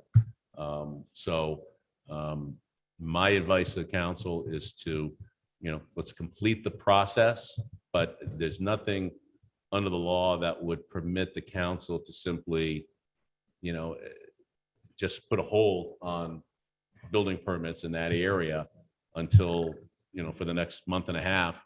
And this, once again, this is the process we reviewed and researched and talked about when we first started this process. And moratoriums have been overturned by the courts on a consistent basis, which would have that had a lot more justification, a lot more public safety issues than this would have. So my advice is let the process complete itself. Once again, you know, we're in the, you know, the bottom of the ninth. It's, you know, this is going to be in front of the council for final approval in September. And my advice is to you know, complete the process and let's get the new ordinance in place and let that, and once that's in place, then you're done. But putting a moratorium in place now, frankly, I don't think is legally justified under these circumstances. And I think, you know, it's not going to provide any protection to the town because it's not going to be legal. So happy to answer any questions. So did you say that the town could not allow any building permits? No. No. You said no. I'm what I'm saying is I don't believe the town has the ability to just say no more building permits until this is done. So we were told. And it's the same question that was asked, the same suggestion that was made a couple of years back. And, you know, once again, it's the same circumstances. The question is there an imminent threat to public health, safety, and welfare? And when you look at the cases in which moratoriums have been upheld and the times where they've been knocked down, this situation doesn't fit that criteria. You know, if it was a situation where we had, you know, a sewer system backing up, inadequate water supply, issues that were actually affecting public health and safety, then I'd say, yes, you may have a basis to do that. But even in those situations, the courts are going to require you to look at any other options that are less onerous than a moratorium first before you impose a moratorium. And here you do have a less onerous option, which is to complete that process in you know, in the next month and a half. So, so what if somebody could actually drop an application, all right? Yeah, theoretically it's possible. It would have to be a fully complete application, meet all the submission And requirements. who accepts or denies that, considers that, Those, whether it's fully complete now? Who is that says that? that would be determined typically by the planner and the building official. Okay. We have a couple of folks that would like to speak on this. We have Judith Rosenthal. Your name, I'm just going by the order that's on my sheet here, okay? So just state your name and address for the record, please. First of all, it's nice to be here in person and see all of you in person. I can't hear you. Oh, I said it's nice to be here in person. It is, and isn't it? see all of you. Thank you. It sure is. Judith Rosenthal, 99 Shore Drive. I'll try and speak up. Okay. This may be a moot point, but my recollection, and I may have it wrong, but back when the ordinance for a moratorium was introduced, I understood that Mr. Ryan stated that it wasn't possible to establish a moratorium in a specific district or area of a town, that it had to be for the entire town of Middletown. I did a little research on that, and I found that in September of 2019, Newport passed a 6-month emergency moratorium for the north end property of the Newport Grand site. The new ordinance restricts the moratorium to decisions relating to development activity for uses requiring development plan review. Council Vice Chairwoman Susan Taylor pointed out that affects 9 different types of development, which can cover a wide range of uses. Also, the new city planner, Peter Friedrich, I don't know if I'm saying his name correctly, should be given time to develop zoning that complies with the vision for that area expressed in the land use plan. And that moratorium was later extended for 2 months, and it was approved to be extended for 2 months. A similar thing happened in Narragansett, in a specific residential area in January of 2020. The stated goal from the town was to use the time to draft an ordinance that will address the overdevelopment of 4+ bedroom homes within residential area neighborhoods that are built as single-family dwellings and then used for commercial enterprises such as renting to students. So that's it. Thank you for your time. I just thought I would throw that out there. It may be a moot point, given what Mr. Regan just Okay. said. Okay. Thank you very much. Sure. Appreciate it. David Dittman.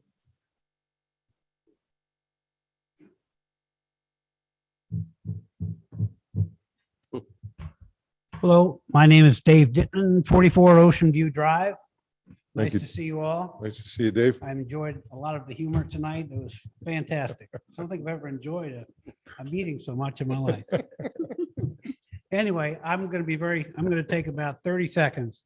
I was here on July 6th. You probably remember I was wearing the same shirt, same jacket. Cold, that's why I put the thing on. The adopted town documents outline the vision of the Atlantic Beach District as a seacoast village.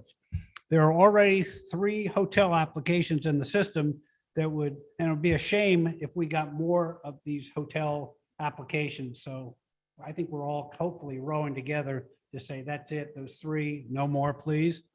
What Mr. Viveris has said, there's a couple things, and just summarizing it, we went back and started looking at some of the legal data and saw that there's a state statute out there that supports what we're trying to do here, which basically ties into the comprehensive plan. But anyway, without going into great detail, I want to turn things over to the next person on here. But I think we're all on the same page on this. So that's it. Thank you. Thank you, David. Appreciate it. Okay, so that's what we have for people that signed up to talk. Excuse me, Valerie Gelb I have on my list. Oh, you do? Because I don't have her on but we'll certainly come on up if she signed up. You're welcome.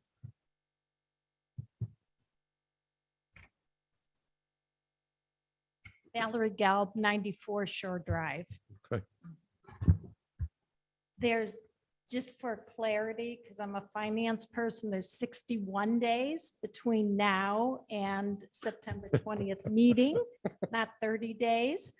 And no one can even contemplate whether an approval of the Atlantic Beach District overlay would actually take place by September 20th or on September 20th. We get a lot of kicking the can down the road. And based on my research, because it's important to have facts rather than opinions, I did research and I confirmed with the building zoning officer that he has 30 days to accept or reject an application. This gives him 61 days for people to turn in applications. Having said that, it's very clear that developers, they take a year, 2 years to gather all their data, their information, right? And yes, there's a big litany of a list of what information they need to submit, you know, sewers, if it's in a flood zone, you know, all these things, right? But he was very clear, as were others that I interviewed, that yes, in fact, developers have all these things. It could be dropped on his desk tomorrow. And he has 30 days to approve or reject. Exposure does exist, and I would ask the council to make a motion and vote on a legal stay. If that's not a moratorium, perhaps different terminology, but I know it as a legal stay of applications in the ABD area until the overlay is actually approved. Not putting the date September 20th, because you kick this can down the road another 2 months, it could take that long. So in reality, a legal stay would absolutely be necessary for the building zoning department to not accept any applications. And the best framework would be to start and end when the overlay is approved. To this end, I would hope that the council would make a motion tonight, take some action, and create a legal stay for applications in the ABD area. Thank you. Thank you, Valerie. Appreciate it. Okay, Wendy, do we have anybody else?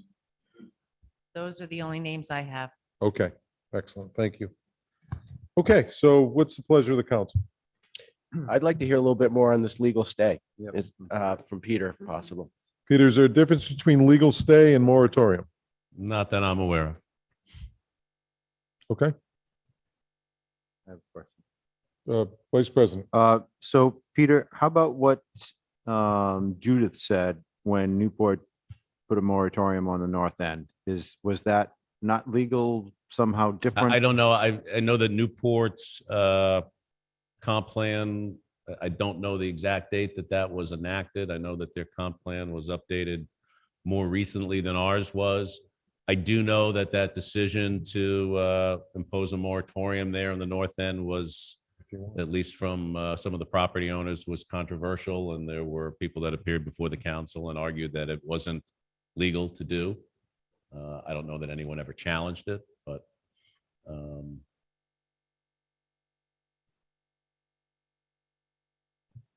Does that answer your question, Tom? Yeah. Dennis, you answer your question? Well, I was kind of agreeing with Tom a little bit. It seems like Newport put something in place. To me, it sounds like we should be able to put something in place. Again, it comes back to ordinances and things along those lines. Again, my intent wasn't to, pause this from a hotel standpoint. It was more, again, what we heard from the public and people wanting to have a little bit more consideration. So I don't know if there's a way that we can, we can move forward and somehow not accept other applications.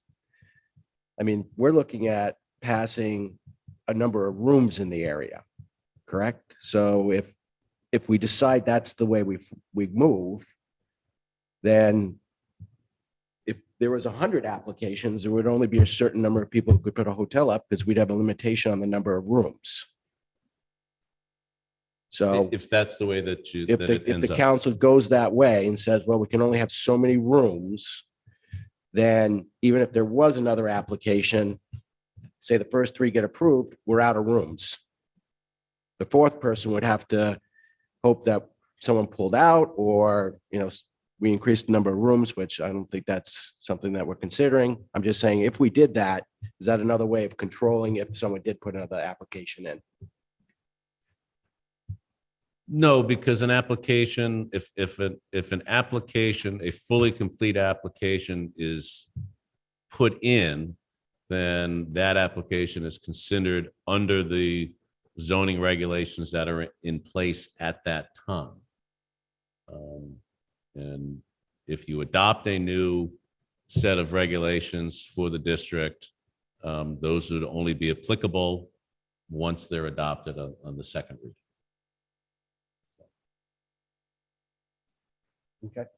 So I understand the desire to have a pause. But, I'm just looking at the statute that's being cited, and it specifically says a one-time moratorium for the purposes of providing interim protection for a planned future land use or uses may be imposed during the 12 months subsequent to the adoption of the local comprehensive plan. And so that clearly does not apply to this situation because we're well outside that 12-month period of time. I'm going to say it anyway. Okay. Did I answer your question? Yep. Okay. Any other councilors have any other questions? I don't have a question, but so what happens if I say this, Peter? I make a motion to create a legal stay on building applications in the Atlantic Beach District until the zoning change in the area is settled. Now, let's just say I made that motion, it gets seconded, and we agree. Now what happens?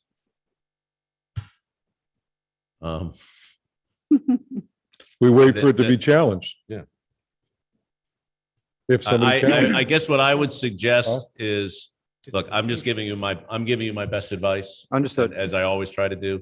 I would not look to a moratorium as a substitute for getting the ordinance itself completed within the time frame that you have set for yourself, because I don't think that the moratorium ultimately, if challenged, will provide you with the protection that you think you're getting.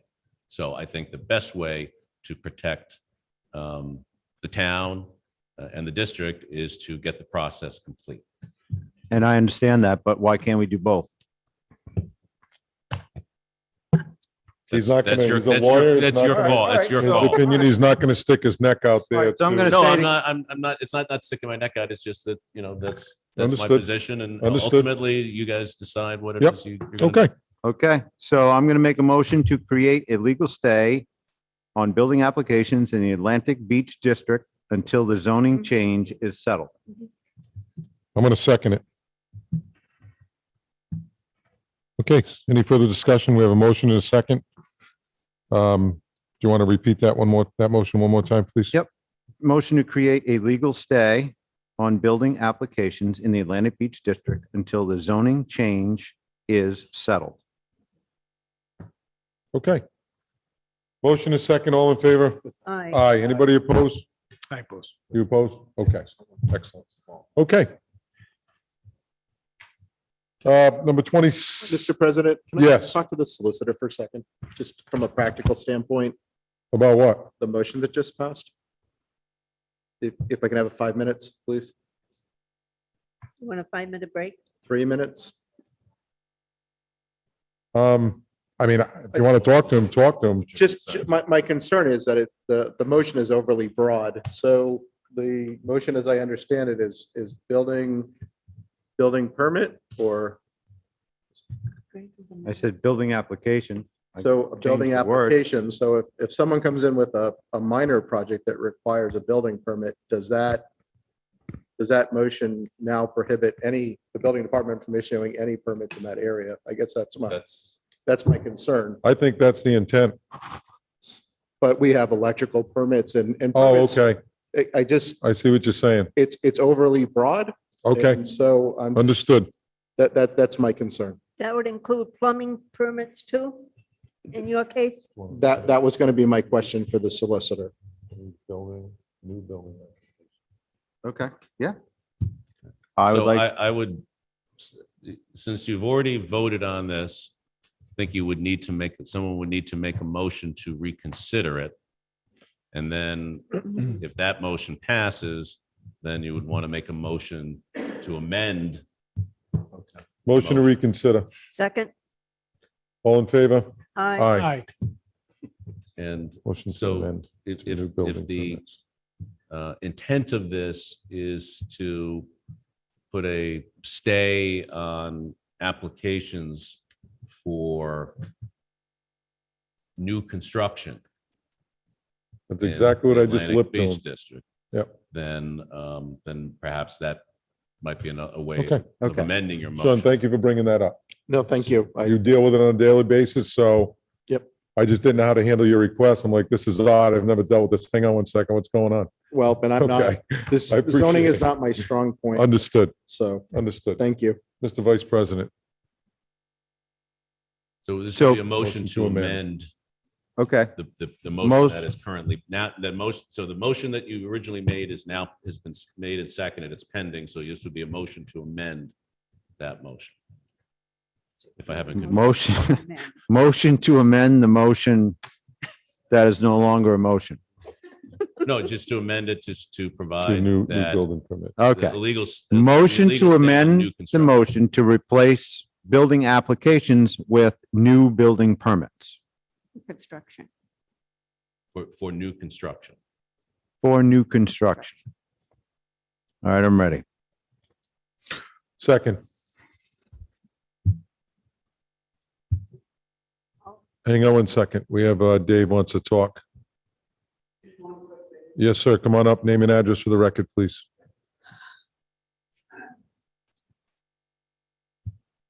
Yes, Dave Dittman, 44 Ocean View Drive.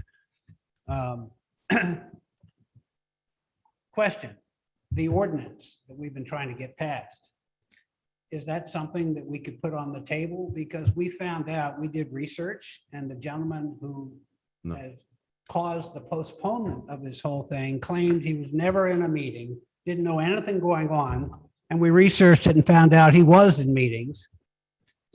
So we postponed this thing based on bad information.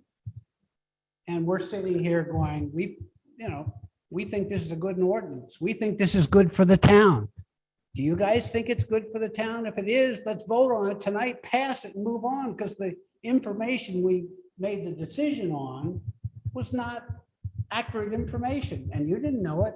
I didn't know it. Nobody knew it. We believed me. And then, and we Okay. have one person. We're going to address the council. Oh, excuse me. I'm That's sorry. okay. Terribly No, sorry. I understand. And you guys have so much on your plate, and this is something so good, for this town. I just think we should move this thing ahead and vote on it, because, poor Peter's over here trying to figure out all kinds of legal things in the air. And if we're all for this, let's just do this. And I know there's some, I know you have a reservation in terms because it's brand new to you, but anyway, that's my suggestion. Okay. I'm sorry for interrupting. I Okay. apologize. Thank you, Dave.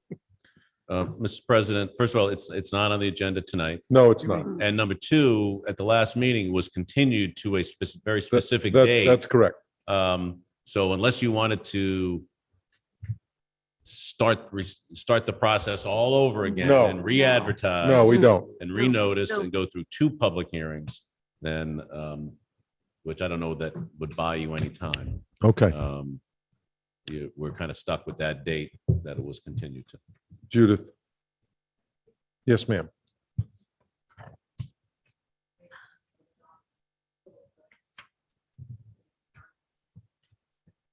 Okay, so on June 15th, Just your name and address for the oh, record. I'm sorry, Judith okay. Rosenthal, 99 Shore Drive. Okay, we had one public hearing and then we had a second public hearing. The council appeared to be close to completing the public hearing and was kind of ready to vote until someone in the district got up and said that he did not know about the meeting. Okay, I have to say, I've been involved with this since the very, very beginning. I went to a meeting that he called for the business people that was held at Diego's. I went with the intent of giving them and helping them, giving them information because I've been working on this for so long. I never got to do that because I was asked to leave, and not very nicely, I might add.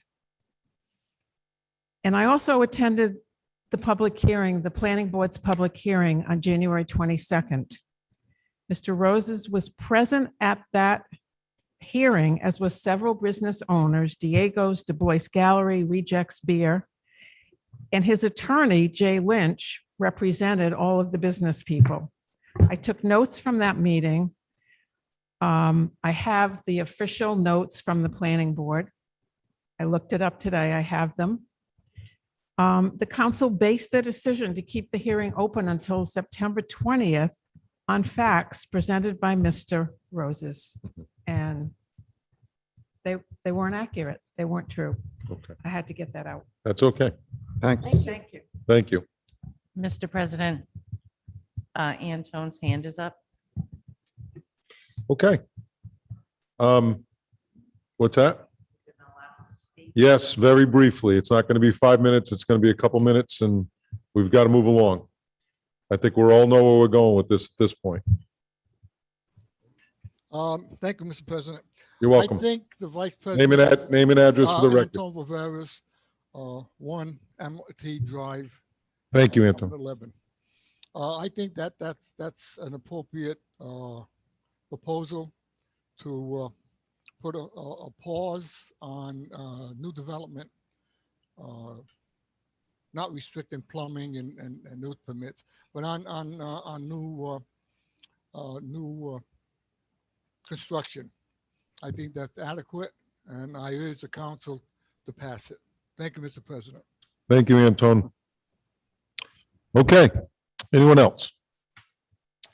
All right, so we have a motion and a second to, you want to repeat that Yeah. motion one more Yeah. time, please? Create a legal stay on new building permits for new construction in the Atlantic Beach District until the zoning change in that district is settled. And just to clarify, you say a stay on new building permit acceptance of new building permit applications. I think that's what he said, Yep. or at least that's what he meant. I didn't. But thank you But it for is what it is. I just clarifying wanna that. make- Whatever I don't he want to said. get caught in a Understood. issue. So Okay, a motion is second, all in favor? Aye. Aye. Anybody opposed? Okay. Excellent, thank you. Okay. Let's move on to number 28. Mr. Bagwell. Mr. Bagwell. Communication to John Bagwell in reference to Atlantic Beach District. Motion receives said communication. Second. A motion is second to receive, all in favor? Aye. Aye. Aye. Is Mr. Bagwell on?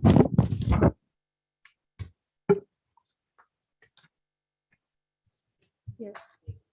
John, if you could unmute, Am I all Please. right? we can hear you. Can you hear me? John, I have a question. First of all, can you hear me? We can. Can you hear us? I can hear you. John, I have a question. I'd like to go to your 90th birthday party. I think it would be fantastic. Well, let me Okay. tell you, that is, I feel honored that you would want to attend my party, and you and your Excellent. wife will receive an invitation from our daughter, my daughter, our daughter, within the next couple of days, inviting you as representatives of town council. It's And you very can- difficult to invite yourself, but I just couldn't resist. Well, I know Okay, it's great, very cute. I told my family, we're up on vacation in New Hampshire. I told them, they said, my goodness, what a cute comment. I don't mean cute in a bad way, but it was a very friendly comment. So consider yourself and your wife invited as representatives of the council. thank you I'm so honored. much, John. Your Okay. name and address for the record, please. Yeah, John Bagwell, 587 Tuckerman Avenue, of course, in Middletown. Okay, Now, my agenda item included 2 items. The first item was basically defer applications for work in the Atlantic Beach District until after council votes on, on the Atlantic Beach overlay. Well, that's been taken care of, so we can move on from that. My second blow was, planning board public hearing for the property owners should be directed to the council members as well. And frankly, the design standards, the use table, all began with the presentation of the Atlantic Beach District Master Plan in 2007. And I frankly think there were only two people on today's council that were on the council in 2007. And of course, is Barbara and Teresa. And Craig made a very interesting comment. Chris Logan made a very interesting comment. As the discussion began last time, he said, "What in the world are you talking about?" This was all news to him. So what I'm saying is there is going to be a workshop put on by the council, by the planning department, inviting the members of the public in that area to attend. An opportunity to learn about the things they've already been heard about and to answer questions. So I am, and I urge them to send invitations to all members of the council to help them understand the background and how we moved the Atlantic Beach District Master Plan, by the way, which was incorporated into the comp plan in 2015, and how we now have come to design standards. Because I think, frankly, you all could benefit from listening to what the planning department has to say at the workshop. And that's the end of my proposal. Okay, thank you, John. Is there any discussion? John. Judith, and would you like to speak on this one? You already said what you wanted to say. Okay. Valor is, She's in the ladies' room. okay, we'll come back there in a second. Mr. President, Yes, ma'am. Leon Amaront's hand is up. He did not sign up prior. Okay. And he knows we're on number 28, not short-term rental, right? I do not know. Okay, you sure? Let him talk. Leon, you there? Yeah, can you hear me? Yes, sir. Okay, Leon Amarant, 60 Island Drive. I had a question on this motion. Are we talking about the Atlantic Beach District or the Atlantic Beach TIF District, or both, with regard to this motion to disallow any new building permits? I believe it's the Atlantic Beach District. Because that's what we're working on the zoning on, what we want to see and what we want to allow. So it's Atlantic Beach District, Leon. Okay, thank you. Okay, thank you, sir. Yeah. Val, did you want to speak on number 28? Okay. Okay. Okay. Very good. Is there any further communication or further discussion? Okay. Okay. Come on up, just your name and address, please. Valerie Galb, 94 Shore. The one thing I thought of when I was speaking with the building department, I don't know if they were being coy or what, but they didn't identify the area as the Atlantic Beach District because I guess it goes by zones. So I didn't know, just thought of it. Is that make a difference in the motion? I don't know, in the identification. I don't believe it does. Okay. I believe the motion identified the area Yeah. where this would take effect as the area identified in the draft ordinance. Okay. Like I said, when I would talk about Atlantic Beach District, they kept saying there's no such thing in zoning. So I don't know what that meant. Okay, thank you. Okay. There's no further discussion. We will move on to number 29. We're not really taking any action on John's. It's already been taken for the most part and just wants us to be aware of of the planning board's movements in the Atlantic Beach District. So let's move on to Town Council number 29, continued from the May 3rd, 2021 regular meeting. For more information from the planning board, continued from June 7th and June 21st and July 6th, 2021. Public hearing's been advertised in order to the Town of Middletown, first reading. In order to the amendment to the Town Code of the Town of Middletown, Title 15 Land Use, Chapter 152 Zoning Code is amended by adding Article 27B, Outdoor Lighting. Planning Board recommendation on file. Additional information from the Planning Board on file requires advertising for a future public hearing. Motion to advertise said ordinance for a future public hearing. Second? I have a motion and a second to advertise. Any discussion? All in favor? Aye. Anybody opposed? Okay. Let's move on to Town Administrator, number 30, memorandum of Town Planner through Town Administrator in reference to full build impact study, prioritize recommendations, costs, and traffic action items. Motion to continue said item to the August 2nd, 2021 regular meeting of the council at the request of the administration. So we have a motion and a second to continue this at the request of the Town Administrator to the August 2nd regular council meeting, 2021. Any further discussion? All in favor? Aye. Anybody opposed? Okay. Number 31, memorandum of Finance Director through Town Administrator in reference to equipment purchase, police department vehicle replacement. Motion to receive said memorandum. Second? Have a motion and a second to receive. All in favor? Aye. Aye, and we'll have discussion on number 32, the resolution of the council in reference to equipment purchase, police department vehicle replacement to pass said resolution. Motion to pass said resolution. Second? Okay. So we have a motion and a second to pass said resolution. Is there any discussion? I did have a question, Sean, as I read through the purchase. I don't have a problem with the purchase. And maybe I read it wrong. The purchase price is roughly 130. And I believe in the capital improvement thing that was provided, it was 125 that was budgeted.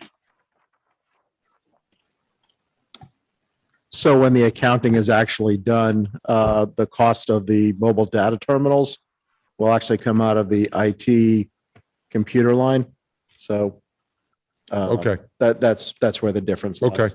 The other question is, the color that they have these vehicles, and I don't want to get in the weeds on, in your part of the world, but it says Oxford white. So I know they come white, but does this include the decals and everything else, or is that a separate item? That's a separate, the decals are a separate item. Okay. So that's not included in this. I thought it was. I believe it is, It but is. the chief is on if there's a question on that. If we want to pull him in, both vehicles will be white. There's something under custom graphics, but it was $650 and it just didn't, I thought for $650. I believe that is the graphics. but- Okay. But as I said, the chief's on. I know for a fact we purchase an expensive graphics package. We don't buy the most expensive one. Okay. I've actually had a specific conversation with the chief about that, so. Yeah. Okay.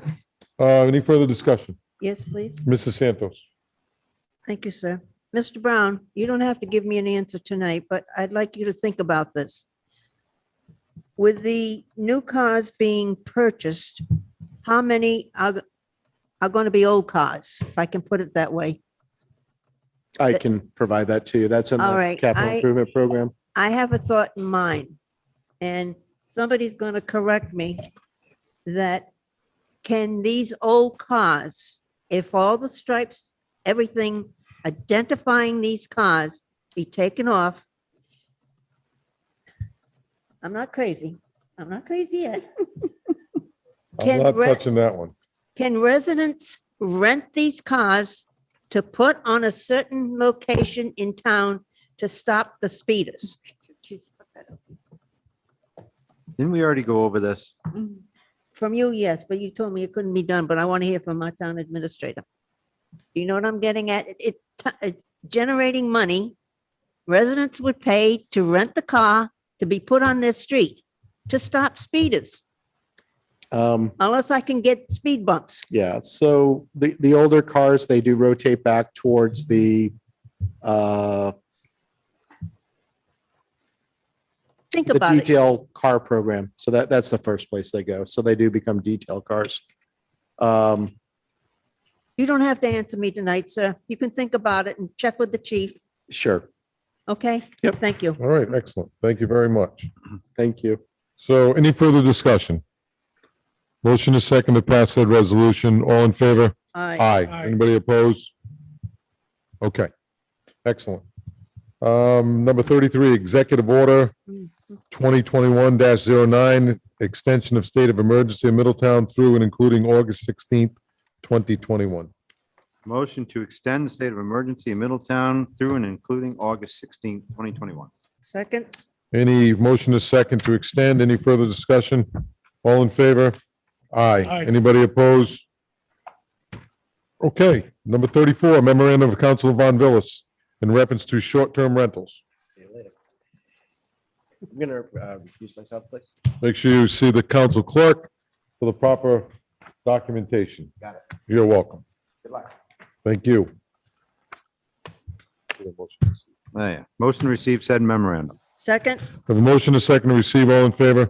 Aye.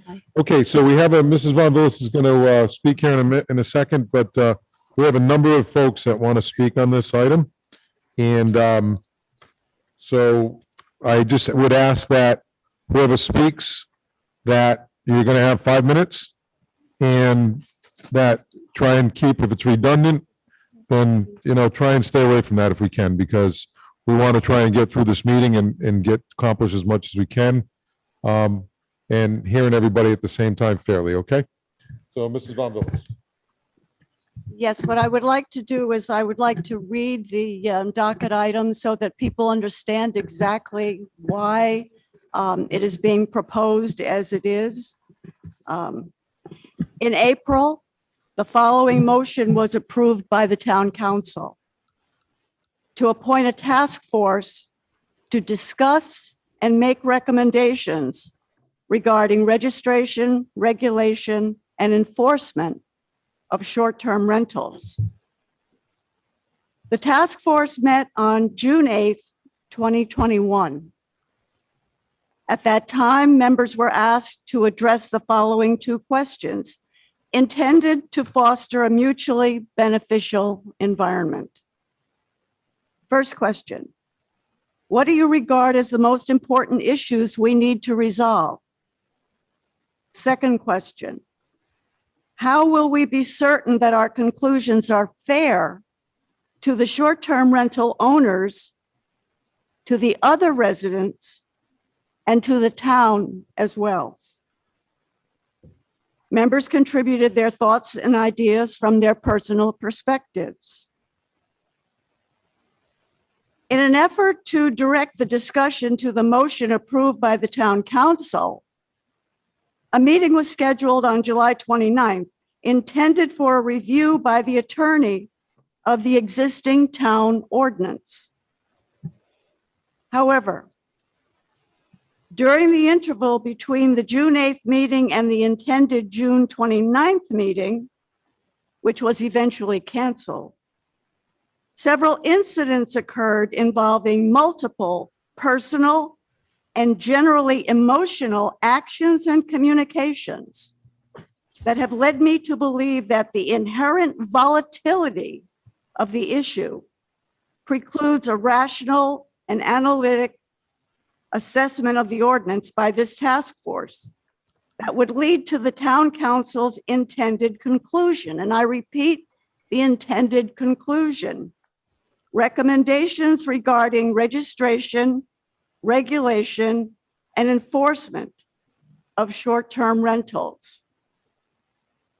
While I do not minimize in any way the concerns of those on both sides of the issue, as a result of the above, I am recommending the dissolution of the existing task force and the appointment of a subcommittee of town council members who would be more likely to address the issue objectively, absent personal opinion and self-interest, and would be able to focus on the intended topic in order to make recommendations for action by the town council. I also recommend a structured agenda for each meeting intended to logically provide clear and relevant data analysis, as well as pre-scheduled and time-limited testimony from concerned citizens who would sign up in advance. So in other words, what I'm recommending is what apparently was not happening even on outside, inside, was more of a structure that would lead to governmental action in an analytical way. Okay. We have a number of folks that would like to talk on this item. And I'm going to take them in the order that they were received. First, we have Ray Fregola. Karen, if you can bring Ray in. And again, if we can just, kind of minimize the redundancy to the best of our abilities, that would certainly be appreciated, okay? So Ray, are you there? Just need to unmute, please.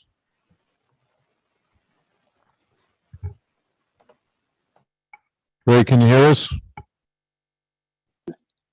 Is he still muted, Karen? Can you hear me now? We can hear you, Deborah. Okay, yes. I don't have Ray's name got in there, but he's my husband. He's here with me. Just quickly, Barbara, Just your name and address for the record, Deborah.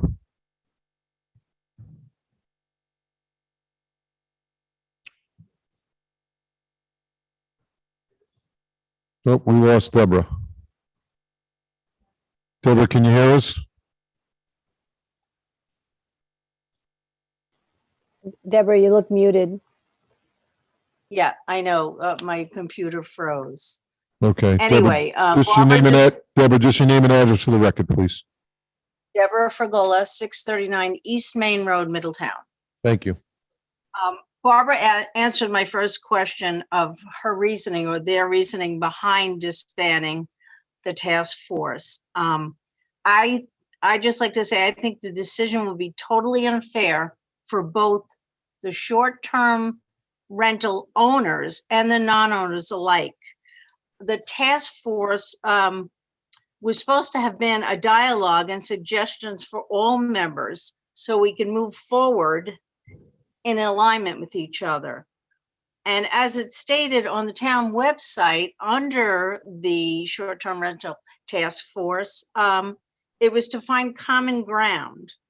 So my point is, I think it would be a terrible mistake. We only had one meeting, and I think we were just starting to get going with this. So that's my opinion, and I'm going to let others speak. Thank you. Okay, Deborah, thank you very much. Next up is Ed Dugolensky.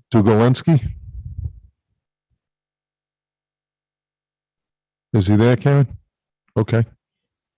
Excellent. There he is. Can you hear me now? Ed, can you hear us? Yeah, I can hear you. Can you hear me? Good. Yes, sir. Good evening. Good evening. How you doing? Good. Just your name and address for the record, please. Ed Dugolensky, 24 Briarwood. First of all, I agree that we should not dissolve the task force. When I first attended one of these meetings, the purpose of the task force was to look into and validate the data that was being presented. The data should tell us what the cost is for performing short-term rentals, along with the economic benefits provided to the community, and come up with a solution from that standpoint.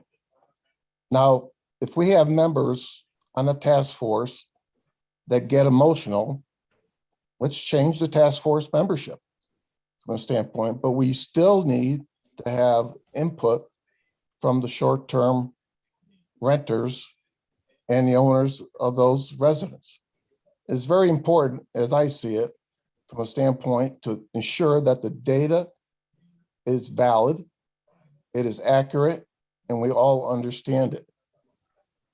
If we can't come to that conclusion on getting valid data, we will not be anywhere in coming up with a recommendation or conclusion.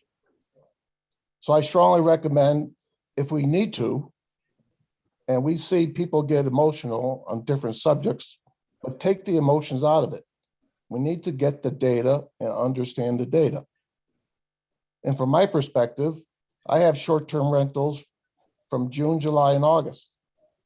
From that perspective, I have no complaints from my area from being reports on situations that are causing harm to our neighbors. As a matter of fact, in most circumstances, if there are issues, my neighbors call me and we take care of it. So the big discussion on additional costs from a standpoint of enforcement, I think, is a moot one. The additional requirements to have inspections, I think, is a valid one from a standpoint we need to have our residents inspected. But at the same time, it's a very minimal cost to the overall operations. So I strongly recommend that we do not dissolve the task force. If we need to change the membership, I think we need to do that. And I would strongly recommend that we have one of our council members be the leader and control the members of that task force. Thank you, Ed. We appreciate it. Okay, next is Michael Topa.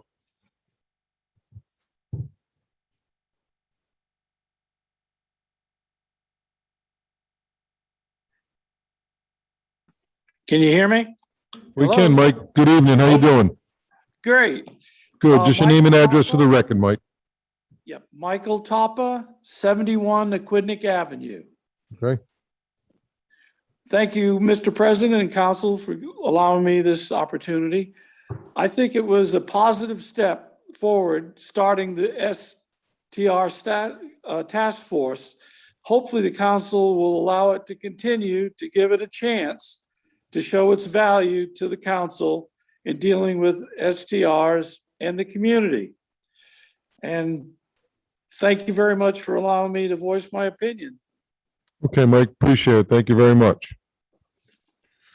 Okay, Dustin Varnell.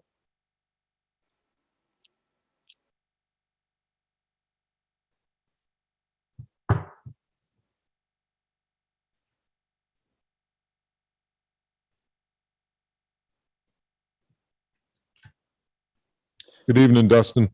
Hey, how you doing? Thank you very much Good. for having me. How are you? Good. Dustin Varnell, 54 Warren Ave. Thank you very much for listening. I just wanted to let everybody know that I think it's a little premature to disband the group.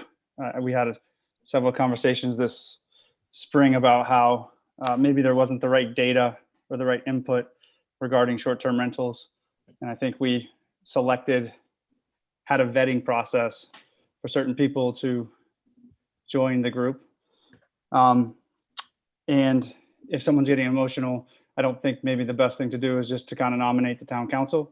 I really appreciate Representative Von Villis taking the time to meet with the group and oversee it, but I think there are some pretty emotional stakeholders in this, and getting to the process of where we kind of find common ground and compromise will probably take a little bit of conversation. And I think the constituents and the stakeholders should be involved in this.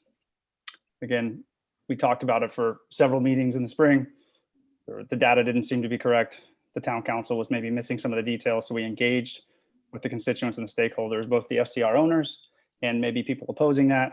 We organized the group, and then one meeting later, we're talking about disbanding it. So I would appreciate it if you guys would reconsider. Thanks. Okay, thank you, Dustin. Appreciate it. Leon Amarant.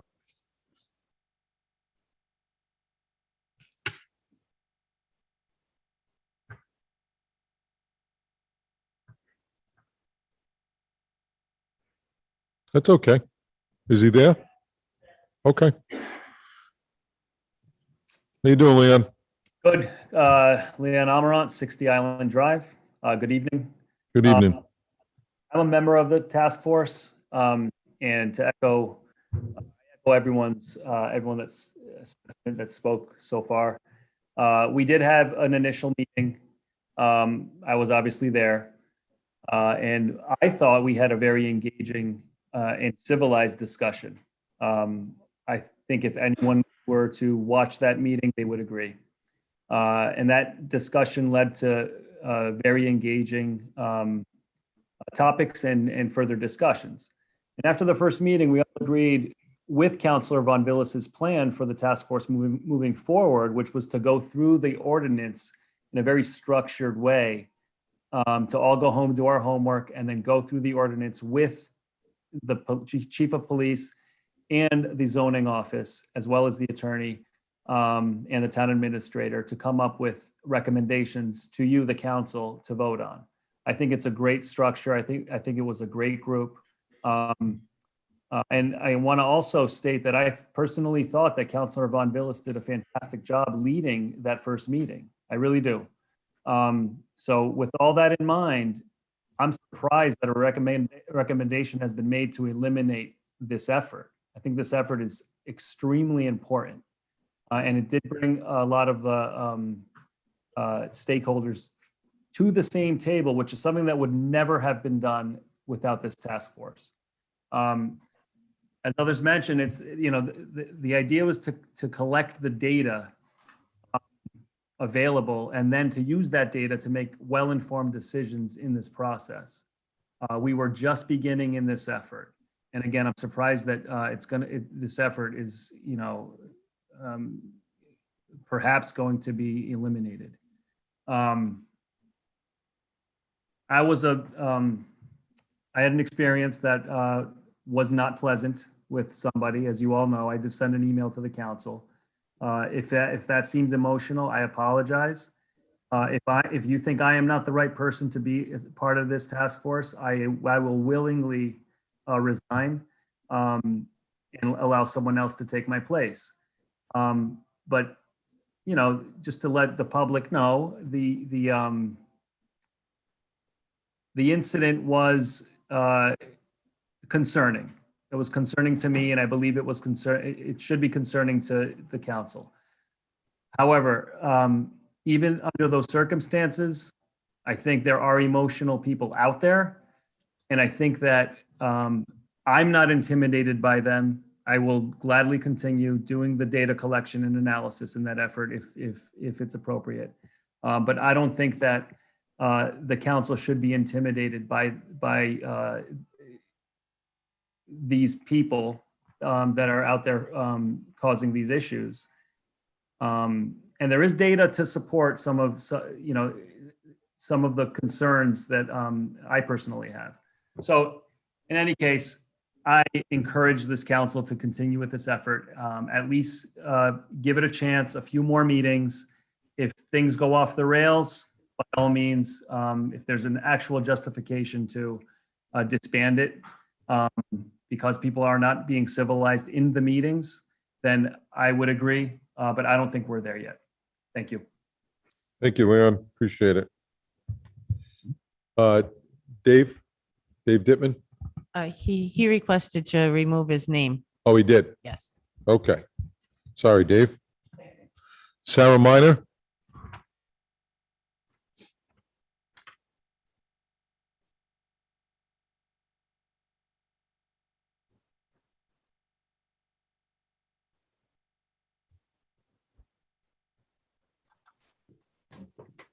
Hi, Sarah. Good evening. Good evening. How are you? I'm good, thank you.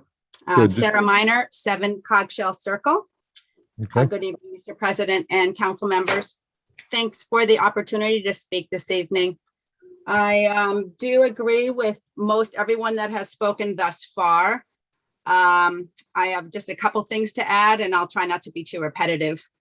I was very pleased and proud of our community when the town council approved the formation of the task force a few months ago. All over the country, communities are facing very complex issues of regulation and enforcement. So this is a tough issue. and it's definitely not just our town or our state.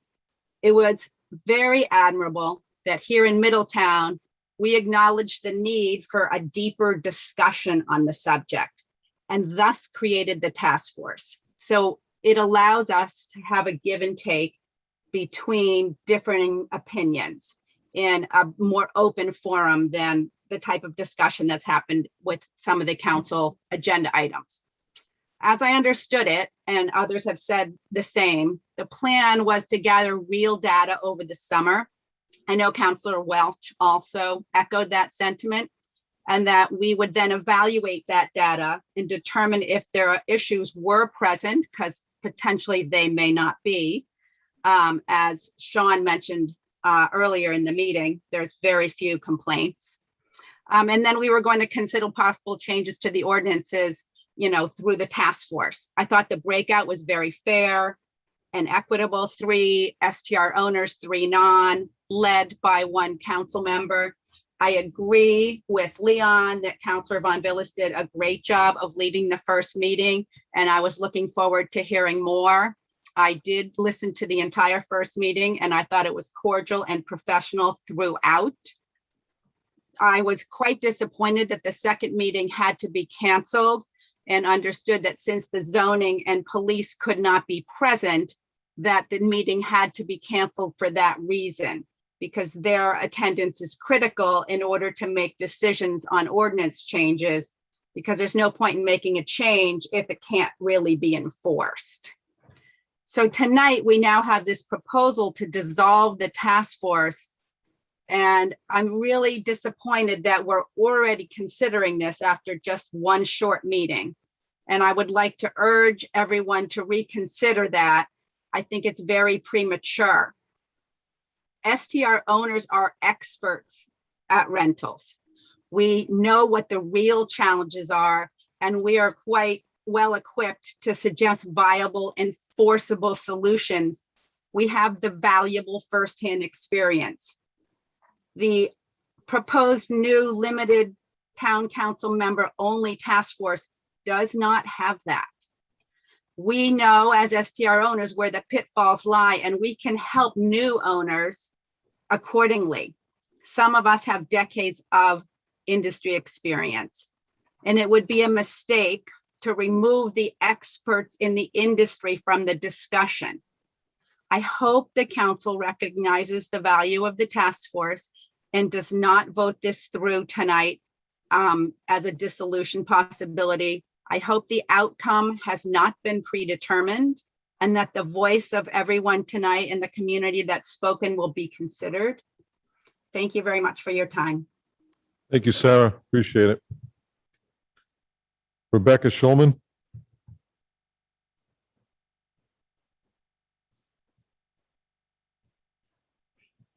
Rebecca, could you raise your hand so Karen can bring you into the meeting, please?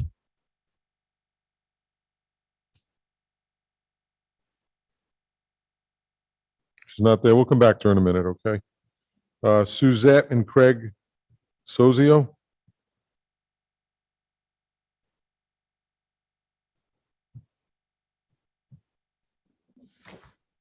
Good evening, everyone. Thanks so much for having us participate in this call this evening. Our name is Craig and Suzette Sozio. We are at 221 Purgatory Road in Middletown. Hi, Suzanne. How are you? Very well, thank you. So just to chime in about the motion for this evening, Craig and I are disappointed in the motion to disband the STR. We are rather newer to this organization and have gleaned a wealth of knowledge from all of these industry experts that reside in Middletown, and we are opposed to the disbanding of the STR. In our opinion, most short-term rentals and most short-term renters who live and rent in residential areas are all working towards the same goals. And what we've experienced is just the town as a whole would like to get a fair and enforceable ordinance for short-term rentals. And although the task force can be emotional at times, we feel like all parties really truly want the same thing, And the task force requires strong leadership to keep the meetings on track so that we can all, kind of work towards and achieve the same task force goals. So in our opinion, continuing with the task force is the best way to achieve this for all of the parties involved. Thank you for your time. Thank you, Suzette. We appreciate your comments. Valerie?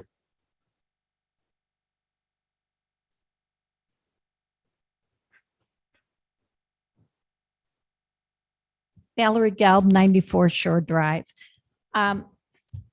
For full visibility, I have no dog in this hunt, as they say, not short-term renter.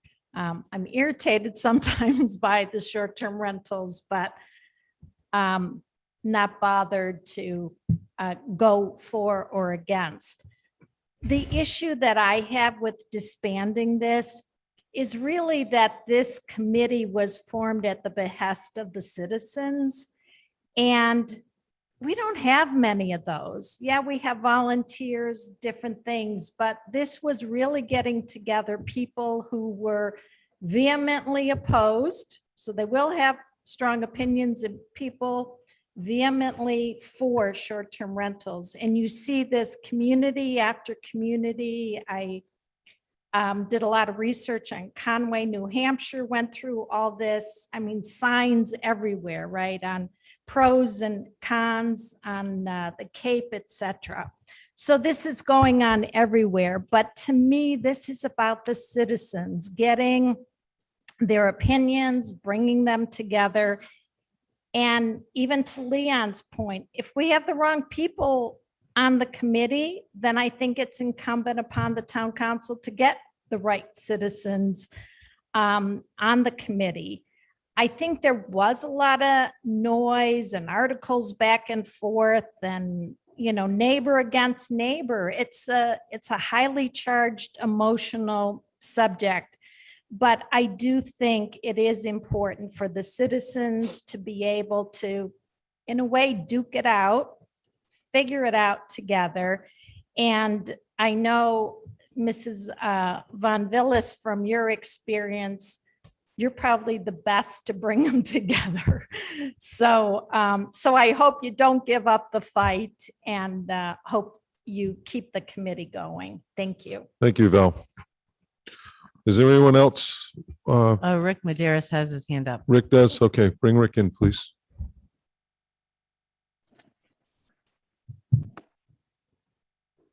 Hey, Rick.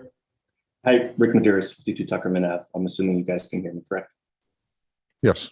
All right. Appreciate you guys allowing me to speak. I'll start things off by saying that I agree with what everybody said. I think it's extremely short-sighted to consider disbanding the task force. If the root cause, as I understood it, was due to personal feelings of a task force member getting in the way of progress, then I say just remove said person. Meanwhile, I would allow the others who wish to gather data, assist with the enforcement to do so. Regarding what Ms. Von Villis had stated, I agree with her. I believe involving individuals who cannot separate personal feelings from getting the job done is an issue. And nowhere is it more obvious than in the data that the task force has collected. So allow me to highlight a few data points that maybe some on the council may already be aware of. And if you're not, I hope you take the time to review what I'm about to tell you. More than half of the accounted complaints were towards non-registered renters. The second point, almost all of said complaints were from June or prior. So I just want you to think about that for a second. July, which is maybe the busiest rental month we have thus far, has received 0 complaints as far as I understand. The third and last point, in total, we've received 61 complaints, which in itself is a very small amount if you consider how many rentals we've already had. But what if I told you that 57 of those complaints were by at most 2 individual complainers? That's 57 complaints, not next door, not about the house 2 houses down the street, but 57 complaints all around the very neighborhood. Those complainers basically went out and searched for.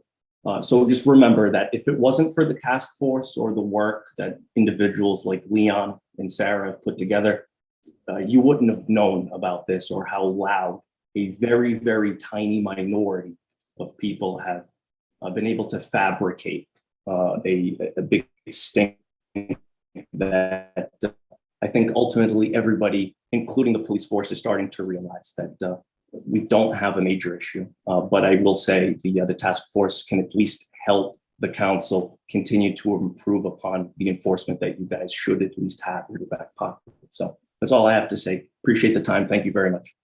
Thank you, Rick.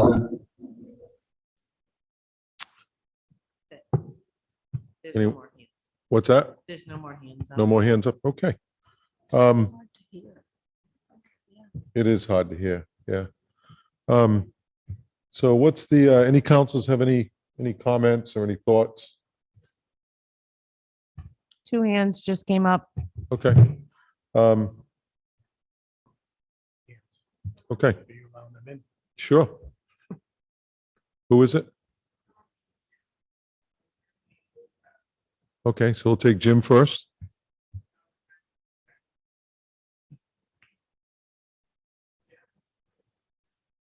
Hey, Jim, how you doing? Great. Thank you so much for letting me speak. Can you hear me?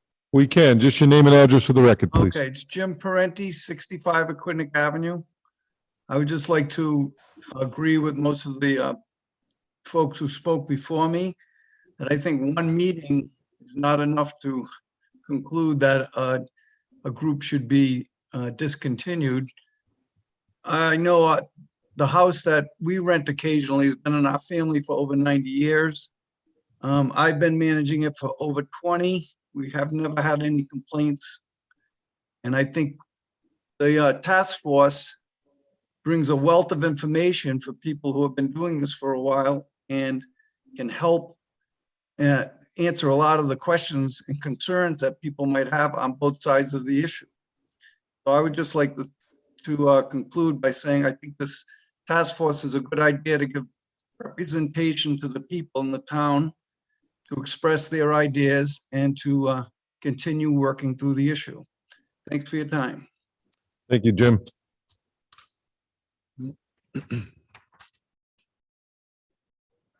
Okay. Hi, Olga.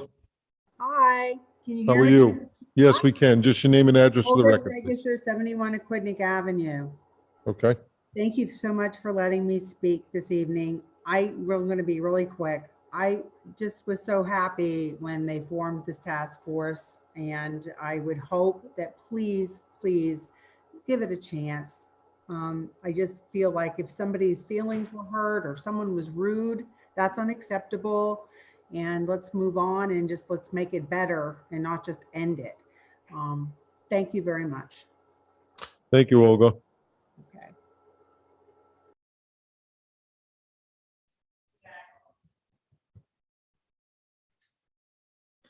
Hey, John.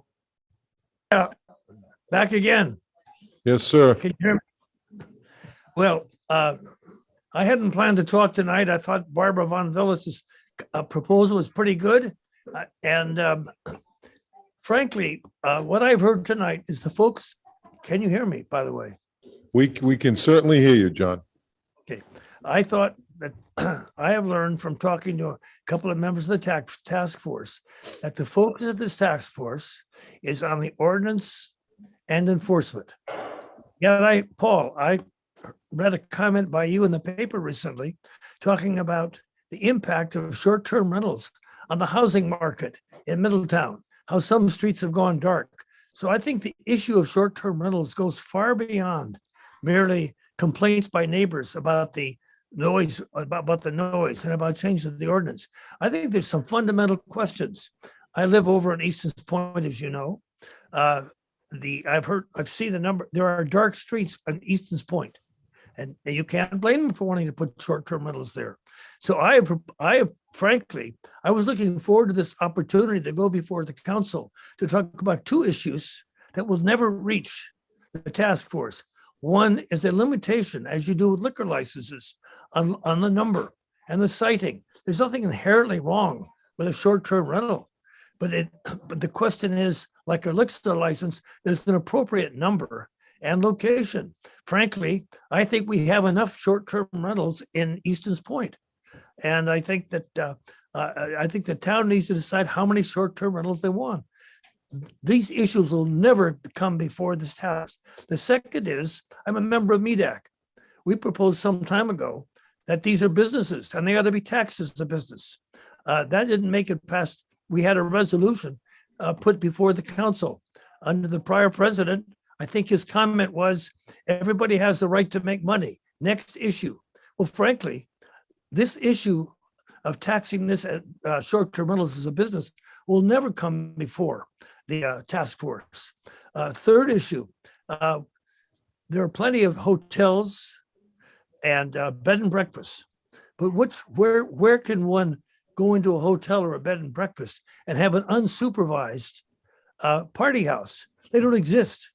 If you have a bed and breakfast and you have 8 or 10 rooms, and somebody in that, a resident who has rented a room or a couple of rooms, wants to invite their friends over to have a party, it ain't going to happen.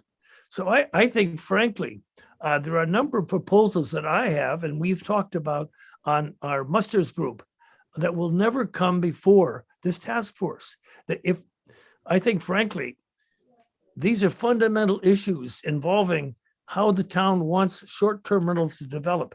And I think that's, if the mission of the task force was expanded to cover every issue involving short-term rentals, I feel better about continuation of the task force. On the other hand, I think the right place is to have a subcommittee on the council. Look at these issues. Let members come from the short-term rental group. Let members of musters come before who oppose it. And let the council decide whether or not they're going to tax these as businesses. Let the council decide whether or not there should be limits on the number of short-term rentals in certain parts of town. So anyway, I must say that even though I'm vacation, somebody said, John, just forget Middletown. I said, they can take the guy out of Middletown, but they can't take Middletown out of the guy. So here I am, you know.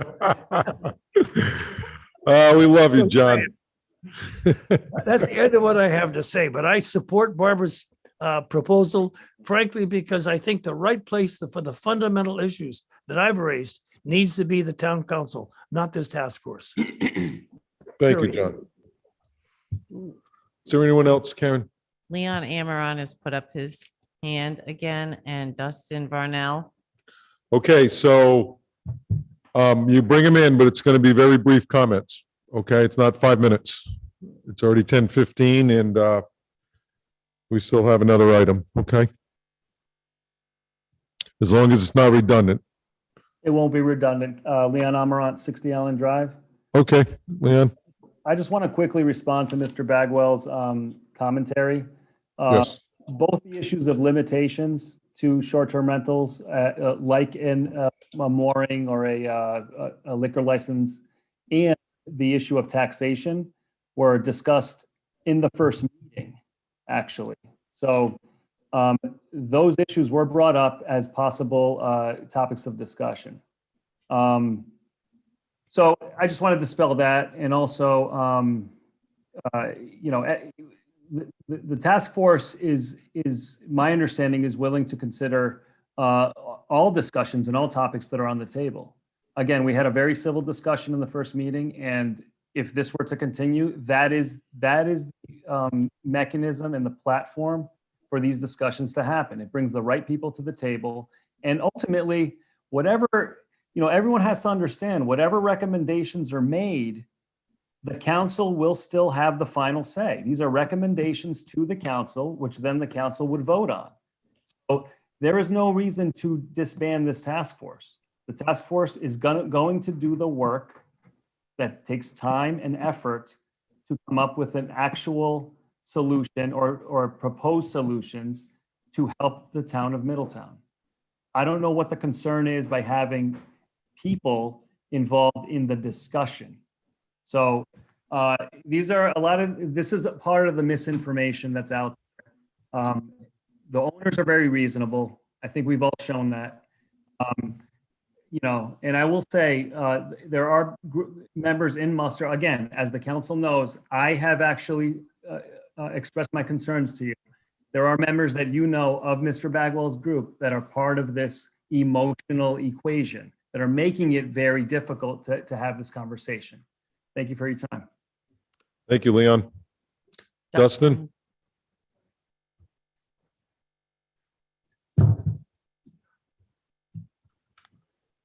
Hey, Dustin. Hey, Councilman Rodriguez. Thank you very much. I just wanted to second that too. I just heard Mr. Bagwell, so I'd like to wish him a happy 90th birthday. I didn't get the chance to do that, so happy birthday, Mr. Bagwell.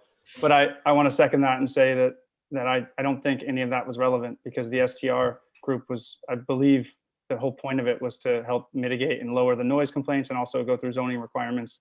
And as Leon said, any decision that we made of any of that would go through the council.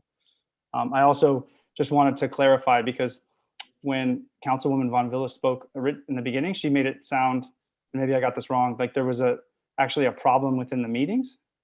But after maybe some of the discussion with some of the stakeholders, is there actually some sort of event in the meetings, or was this where the meetings were fine and there was something outside of that? Because from what some of the people were saying, it sounded like the meetings went fine and the second meeting was canceled due to the police not showing up. So I guess, I don't know if you guys can expand on that a little bit, but that's it. Thanks. Thank you, Dustin. So I'm not going to go into any details, but to answer your question, because I think we owe you an answer, it was behavior outside of the meetings. Okay. So, councilors, any discussion, comments? Can I just make some emphasis on the major points of the proposal? Okay. Okay. The task force was set up to develop, to make recommendations. I'll just read what's here. Recommendations regarding registration, regulation, and enforcement. It wasn't set up to have a free-for-all, okay, which is, I mean, that did not happen at the first meeting. Let me clarify that. It was actually a very good structured meeting, first meeting. But what has happened since then, publicly, has been what I would call a free-for-all. And that will transfer into any kind of interaction that would take place going forward. So the focus really needs to come back to where it needs to be, which is registration, regulation, and enforcement. But I do want to point out to people that it is not to the exclusion of the public. Right. The very last paragraph in the proposal, if you will, is a structured agenda to logically provide clear and relevant data analysis, as well as, and this is the important thing to the public, pre-scheduled and time-limited testimony, not conversation or argumentation or anything else across the table, but for people to bring forward what they have to say in a structured way, a meaningful way that would contribute to the ability to the members of the committee to make good decisions. That would be the point.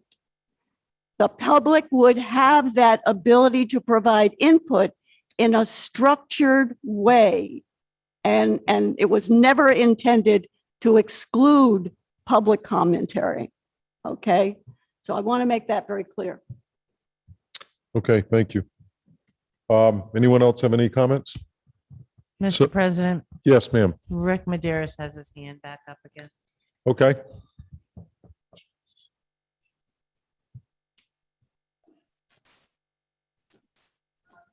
Hi, Rick.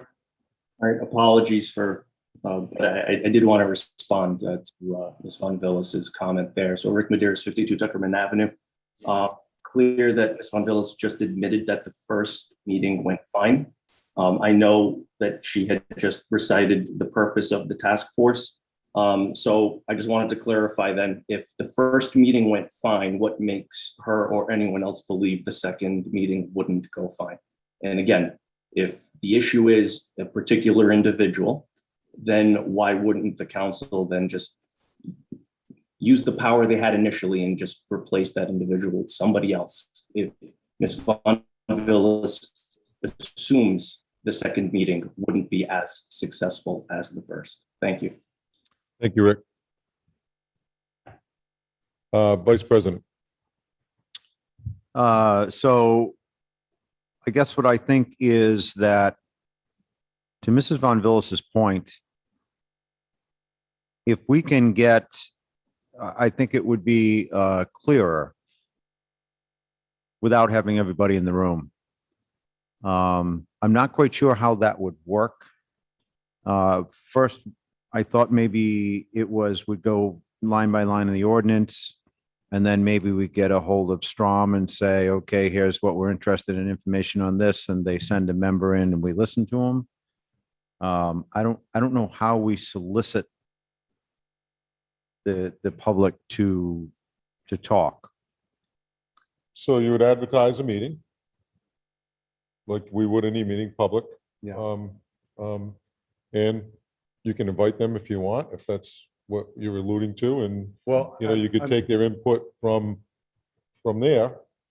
Can I? But Mrs. Vaughn will maybe. Right, I'm from the perspective of management, okay? It would seem to me that the very first meeting would be an organizational meeting in which the members would identify what is going forward on the agenda, so that in fact the public would know what was coming forward.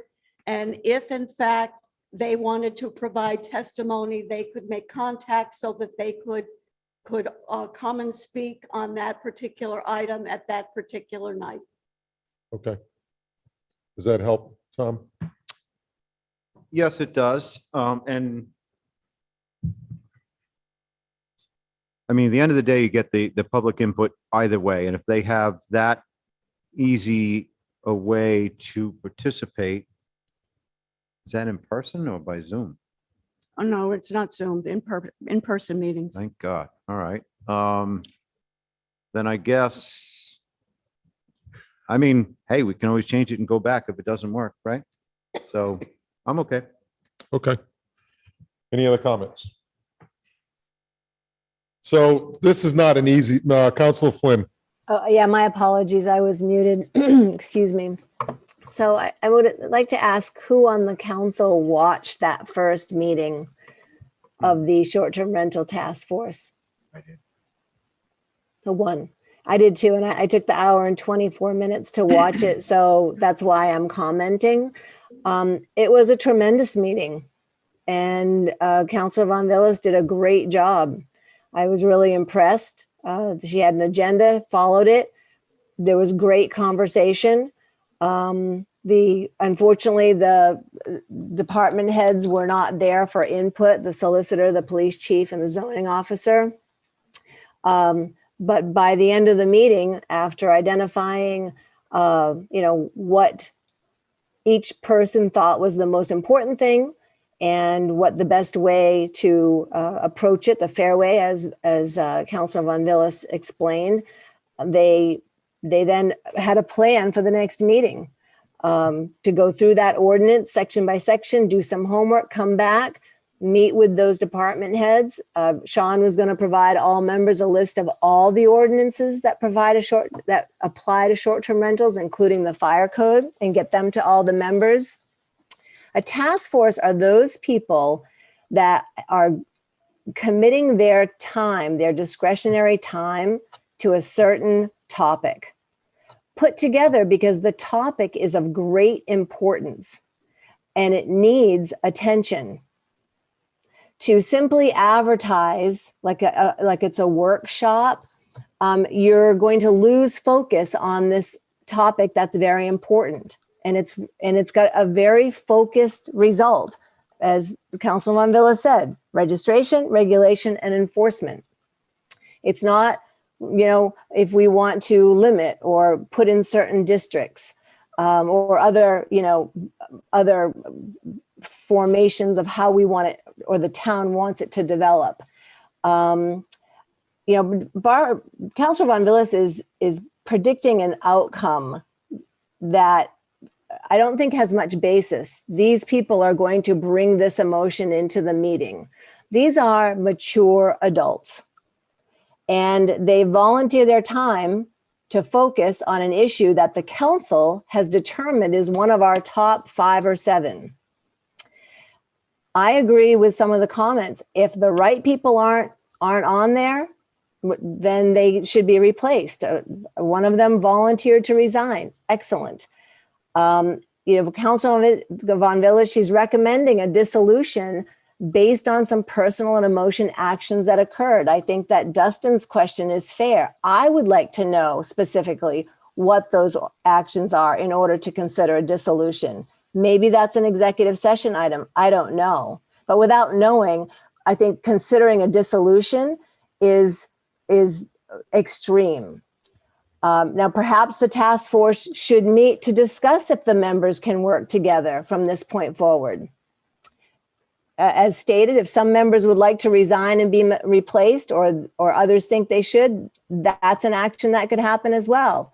If they as a group believe the task force will not be able to meet the mission, then they as a group should, as mature adults, decide to disband. And out of fairness to Councilor Von Villis, if she doesn't feel it's something she wants to continue with, an alternative facilitator or a co-facilitator could be added. I think she did a wonderful job in the first meeting, and it was just one meeting. I just don't see any evidence that has been provided that warrants a dissolution at this time, unless we want to talk about it, as I said, in executive session. Changes and adjustments are so common in new working groups, but dissolution after just one meeting, it really isn't acceptable for Middletown. I'm going to tell you why. Number one, the task force is supported by the residents. As Valerie said, this is a call of the people. The task force is supported by the stakeholders. The task force was approved by the council. And the task force, Middletown Town Council, this is a groundbreaking approach that needs strong leadership and participation, and Middletown has that. And honestly, disbanding the task force would put mud on Middletown's face. Every community is looking at every other community to get a solution to this problem. And you don't have anything better than the actual public getting involved and being part of the solution. That's a win-win. Middletown needs to keep at it at this juncture. You give it a couple more meetings and we need to pivot. We've been doing it the last 16 months with COVID. But right now, I think that it is a bad idea for the reasons that I just mentioned.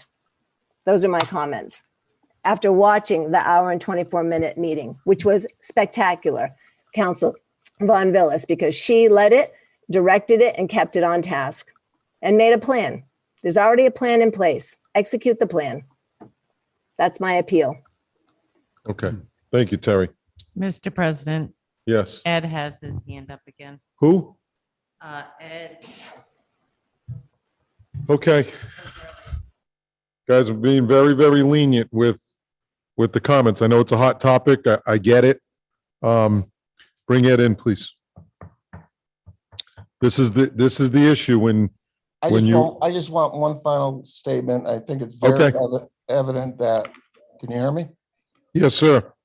It's very evident that the council is in agreement that the process works. So why change it? If it's working well and we feel strongly we can get members that can interact together, let's continue with the process and come up with the solutions and recommendations. That's it. Okay. Thank you, Ed. Okay. Chris. Yeah, let me jump in here for 1 second. I know when we originally formed this task force, it was for citizen input, people directly affected. We specifically lined out a specific number of individuals so that we could get them to agree. It wasn't weighted one side or the other. It was even across the board. Now, originally, when we had talked about this idea, it was a single council member involved, non-voting, to help shepherd the process. I'm going to make a recommendation. Should we not apply maybe another counselor or two to the task force to help shepherd the process through, help support Counselor Von Villis in this process, and help weed out those that may be problems? I mean, that would be my recommendation. As I'm listening to this go forward, I think it is a good idea to continue to get the input. I know we can do it through open meetings and requests, but I think it will water down the commentary and we'll get a lot of repetition as opposed to common criteria to drive to a specific end goal here. I mean, the recommendation that I'm putting forward is why not add another counselor to this task force? And I'm more than happy to put my hand up to be a part of this to help shepherd this process through. If we get into the next meeting and it's still a problem, we bring it back. One meet, as I sit here and I listen, one meeting is really not enough time to make that decision. I understand we had some issues outside. I think we got to give it a shot and got to have people have their say in this. And we appointed these people specifically for this reason. And again, I'm more than happy to jump right into the pool with everybody else to get this thing done because I know how important it is to our community. Okay, I agree with him. you do. think Mrs. I Vaughn, do. how do you feel about that? I hear what everybody's saying. Here's the problem I have, is the behavioral issues, and we're going to say it, we're not going to say any names or what occurred. The behavioral issues that occurred had nothing to do with the first meeting. Everyone says the first meeting went well. I didn't watch it. I listened to I take comments from the counselors that are involved in this case, Mrs. Von Villis. But the behavioral issues that occurred outside of the meeting from members on this task force are completely unacceptable. And that will not continue. And that's what prompted Mrs. Von Villis's recommendation. Just so everybody's clear about that. Now, I get that. Well, remove those people.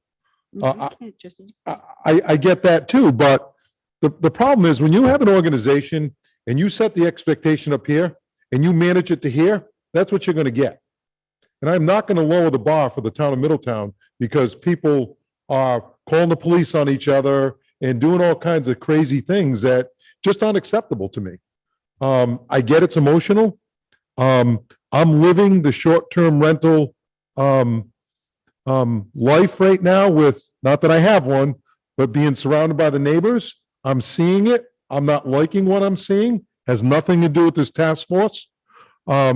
Issues will be addressed. I'm being as fair as I can about it. But I'll do whatever the council wants to do. But I'm telling you right now, the behavior will not continue. So it was completely unacceptable what happened, and that's not how we're going to behave.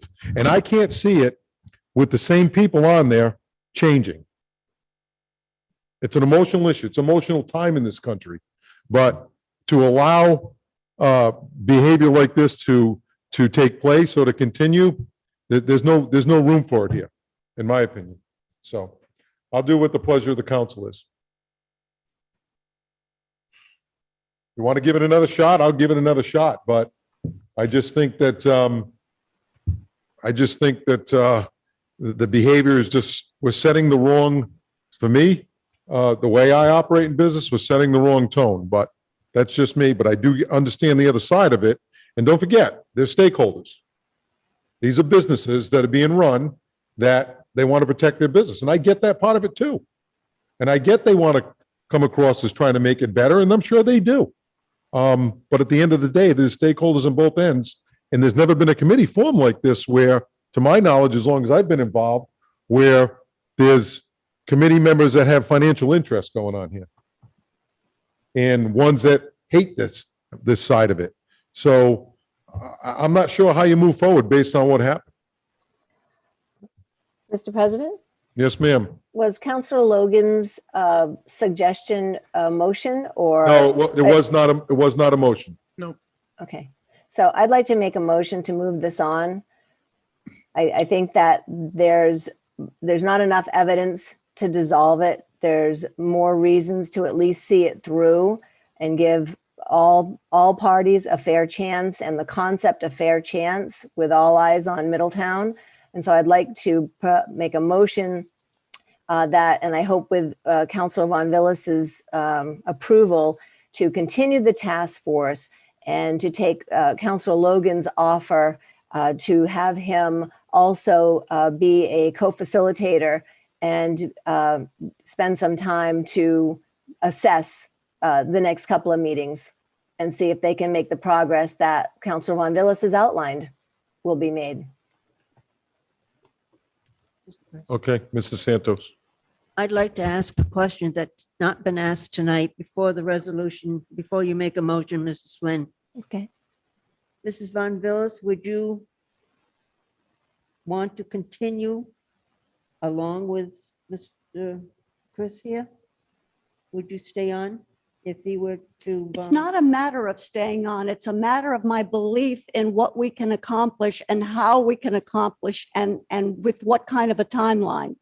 That's my concern. Okay. Okay, it's not a matter of composition. It's a matter of getting to the finish line.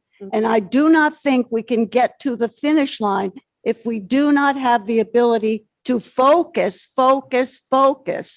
all the way through. The intent, if you remember the timeline originally, the intent was to get it done by the end of the year so that next year things would be in place and we wouldn't have to go through this again. I will tell you, it will not happen if we go back to doing that. Okay, thank you. Okay, Council Welch. Council Welch. So I think I am with Terry and Chris because I think that what your little dissertation there was the shot across the bow. It was, we need to behave. We have a job, as Mrs. Von Villas laid out. And if we can't check our attitudes at the door, then I don't know if the answer is to eliminate that particular person and or come back to what Mrs. Von Villas is suggesting now. But with a little muscle from the Marine guy down there, maybe we can make it work. So Bring the uniform. I know it's easy for me to say because it's not me, but I volunteer both of them to keep going. But I'm going to throw this out, and I'm sorry to interrupt, but it's not about, and I agree with you, Paul, on this, it's not about checking yourself at the door. The door's never shut. That's right. If you're a member of this committee, this task force, and you're behaving in a manner that's unbecoming of representing Middletown, you don't get to be on it anymore. That's cut and dry. We're done with it. Yep. There's no ifs, ands, or buts about it. So if that behavior persists, goodbye. You had your shot, you ruined it, you lost it. And then we move forward with the right people to make the right decisions. Okay. How do you evaluate what takes place in a meeting when people behave well in a meeting, but then behave poorly outside? How do you evaluate that? And how do you slap the hand when they behave well at the meeting? But basically, how do you do that? You can't. That's the point. You can't. But the idea here is that you got to be a good citizen, whether you're in your house by yourself or you're out in public. And for those that don't want to do it and take actions that don't uphold the standards that we're holding them accountable for, we make a move to get rid of them.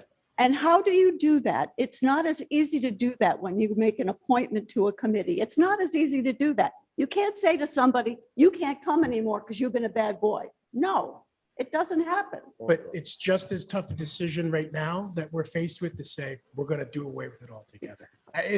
There is no easy choice here. Comment? Mrs. Flynn, it's, okay, go ahead. I just want to make the council aware it's 10:40. I understand. And I two points to Councilor Von Villas's comment. Number one, it actually is very easy. If a board member, committee member is not performing, you absolutely, as a council, can can say, you're not performing the way we need the performance to be. And so we are going to release you from your obligation, and we're going to go to the next application or re-advertise, whatever it takes. That's number one. Number two, if Councilor Von Villis has lost faith in the concept, and then I would ask Councilor Logan if he's okay with stepping in and shepherding it through to at least take another step or two forward for Middletown.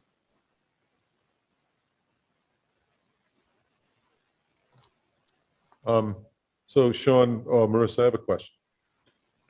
So if a member of a committee is, they're not playing nice and the behavior isn't what our expectations are, who makes that call?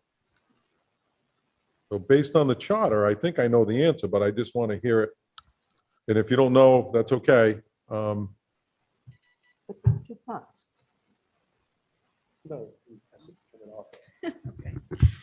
Without having the charter in front of me, I don't know, but generally speaking, the same manner in which you appoint a person is the same manner in which you force them to step down. So it would have to be a formal written decision, I assume taken after a vote, because that's how the people were appointed, but that's the general procedure. Because as long as I've done this, I've never asked anybody to leave a committee. They've always left on their own accord for one way or another. You could know? certainly give that person the opportunity to leave on their own. Okay, Mr. President, Mrs. Santos. you've got two situations. The meeting, if they conduct themselves well inside the room, in the meeting, that's one thing. But if they go outside and create bedlam, that's two things. So can you actually get rid of a person who creates bedlam outside, but behave themselves like saints inside? How are you gonna do that? That's my question. don't How think do you you do can. that? So how can you come up with a solution? Mr. President, I think if a town volunteer that has been appointed by the council is not behaving in a dignified way in general, I mean, to the point where, I don't know what happened. Again, I'll go back to, I would like more detail before I talk about dissolution, because I don't know the details of what is being even talked about. But if it's something that is so extreme, as you seem to be implying, Mr. President, then I think certainly that is warrants a discussion, and I'm sure that volunteer would comply with a request to voluntarily resign. Okay, let's move forward. Okay. As I'm thinking about the timeline for us to remove people is going to draw this process out way longer than we'll never get it done. No, it's We'll not never gonna. get it done. Well, if the decision is to remove people, then, I mean, maybe this is executive session. I feel like I'm in the dark because I don't have really the details of what has occurred or gone on. And it does make it hard it makes it easy to make a vote to continue, but it makes it very hard to make a vote to not.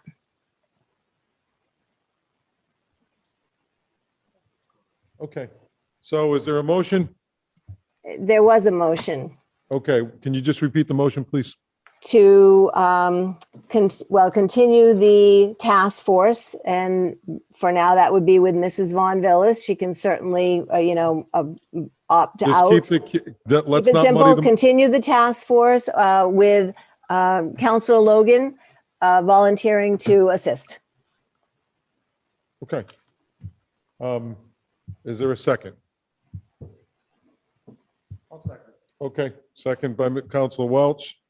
All in favor? All opposed? Okay. Motion to dissolve the short-term rental task force and appoint a subcommittee of 3 council members. Mr. President, Okay. I just want to finish my motion. Okay, all right, I guess that's fine. Okay. And I'd like to see, I've thought about this since this was brought to my attention. Not that I was closed, because I hear what you're saying loud and clear. You'll still have a seat at the table. If this passes, the other one didn't pass. But I'd like to see Mrs. Von Villis, since you did such a nice job. I'd like to see the vice president on there, and I'd like to see Council Logan head up a subcommittee of the short-term rental subcommittee with the input from the short-term rentals people or residents. I think that's the smoothest way to go, and I think that's the way we're going to get this accomplished at the end of the day. And I know there's a lot of people out there probably going to disagree with me, and that's okay. But I'm certainly not condoning any of the behavior that's been taking place, and certainly I want to make sure that everybody is treated fairly, whether you're a short-term rental owner or whether you're a resident next door. We need to find that balance of regulation, enforcement that Mrs. Von Villis and recommendations spoke to earlier. Okay, so that's my motion. That's it. Oh, comment? Or Yes, Mrs. Flynn. Discussion? Yes, ma'am. So once again, then I need to insist that we get the details of what occurred. We're not going to embarrass anybody No, publicly. well, Terry. so then I think this should go into executive session. I'm not sure it qualifies for executive session. Marissa? Not unless there's some thought about litigation. Okay. Statute's pretty specific. Yeah. Or, or disciplinary action. Okay. So it does put us at a disadvantage for those of us that don't really know what went on. I'm pretty sure, and some of the people, short-term rental people in this task force, I've spoken to several of them that had called me. They know what happened. And I find it surprising that you don't know what happened, to be honest with you. Did they call in tonight to speak on this issue? No, they call me on the phone. Some people may not feel comfortable talking in public. And again, we're not going to embarrass anybody. No, I meant for their comments, on most of the comments were to continue the task force. So that's why I ask. Yes, no, not anybody that I spoke to called in, but I can gladly give them your name if you'd like to talk to them. I'm just telling you, I'm not making these things up, believe me. Yeah, no, I'm just, again, this seems very extreme. It doesn't seem in standard practice. Okay, Terry, you know what? Okay. It's 10 of 11. Yeah. We've gone 20 minutes past our time already. And if it's not going the way you want it, I understand that. We're not going to continue to debate it. There's Yeah. a motion. If there's not a second, then it dies right here.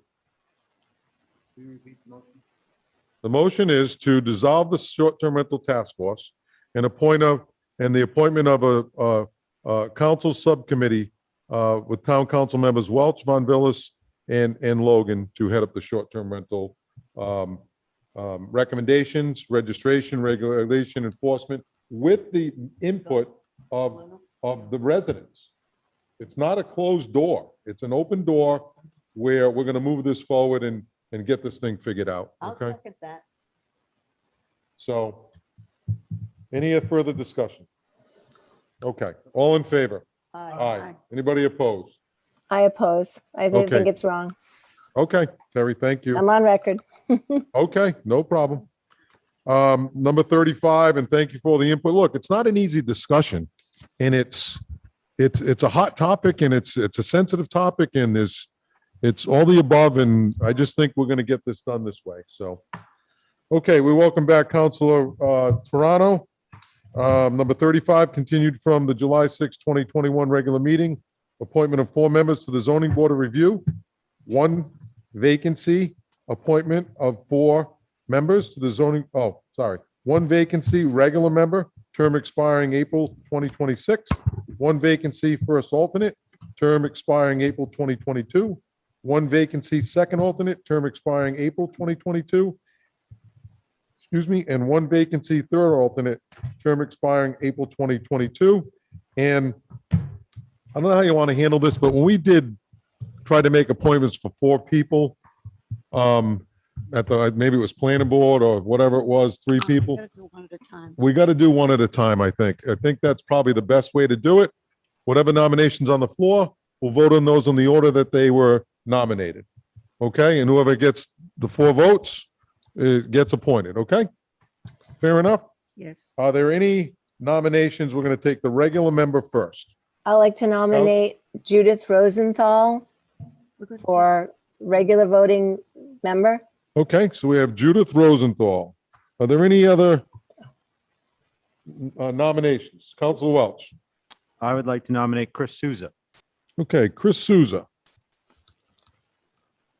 Are there any other nominations for the regular member appointment? Mrs. Santos. I'd like to nominate Rick Lombardi. Okay, Rick Lombardi. Okay, are there any other nominations for the regular member appointment? Okay. So let's take it as they came, okay? First nomination. Oh, okay, is there going to be discussion, Mr. President? I heard that, Mrs. Santos, as did Sure. everybody else. Your microphone is on.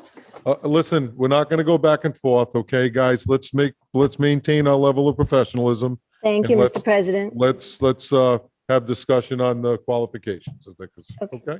I appreciate that. So I'd like to just comment on Chris Souza, who I appreciate his volunteerism. I think he's been on the planning or the zoning board the 5 years because it's a 5-year term. But after reading his submissions and interviewing, I really don't see that Chris is on the zoning board is the right fit for Middletown. His zoning board application, as I noted during the interview, had no mention of the comprehensive plan. And I feel it probably hasn't been a part of his decisions as it should be on the zoning board, reminding the council that the Rhode Island general laws in Title 45, Chapter 22.2, Section 13 states that the municipality is responsible for the administration and enforcement of the comprehensive plan, and all municipal land use decisions shall be in conformance with the locally adopted municipal comprehensive plan. Out of all of those that interviewed, that just, and he should have had the experience to prioritize that. And it just didn't occur to me. And that really concerned me. And I needed to share that with you all. I think many of our residents are frustrated with this very issue. And honestly, I think after talking to Chris in the interview, I think that his strengths would be better served on the Middletown Economic Development Advisory Committee. I think Middletown would benefit from his perspectives there, but not on zoning board. I think Judith came in with some great background, ordinance and land use analysis, and Middletown roots. And that's why I nominated her. Okay, thank you. Mr. Rodriguez. Yes, Mrs. Von Villas. Yes. I really would not like to hear negativism. I think if people want to advocate for someone, they should come forward in a positive way. I think that's the way to do that. But we're in a public meeting, and I personally don't feel comfortable with people saying negative things about anyone. So that's just my comment. I would prefer advocacy rather than negativity. Mrs. Von Villas, there was nothing negative in that comment. That was absolute fact. There was no mention of the comprehensive plan in anything that was submitted by Mr. Souza. It's just fact. I'm just telling you fact. I gave you state ordinances. I'm giving you evidence of the evaluation. Okay. I don't want to be labeled like that, and I think it's a wrong interpretation. Okay. So let's take the nominations as they came, okay? Oh, wait, I have one more question for Mrs. Santos. I'd like to know what the basis of her nomination for Mr. Lombardi is. Terry, we are not going to depose councilors. That's not- not our position, and that's not what we do. I'm asking you her to have an support opinion her on- nomination. I What did she understand that.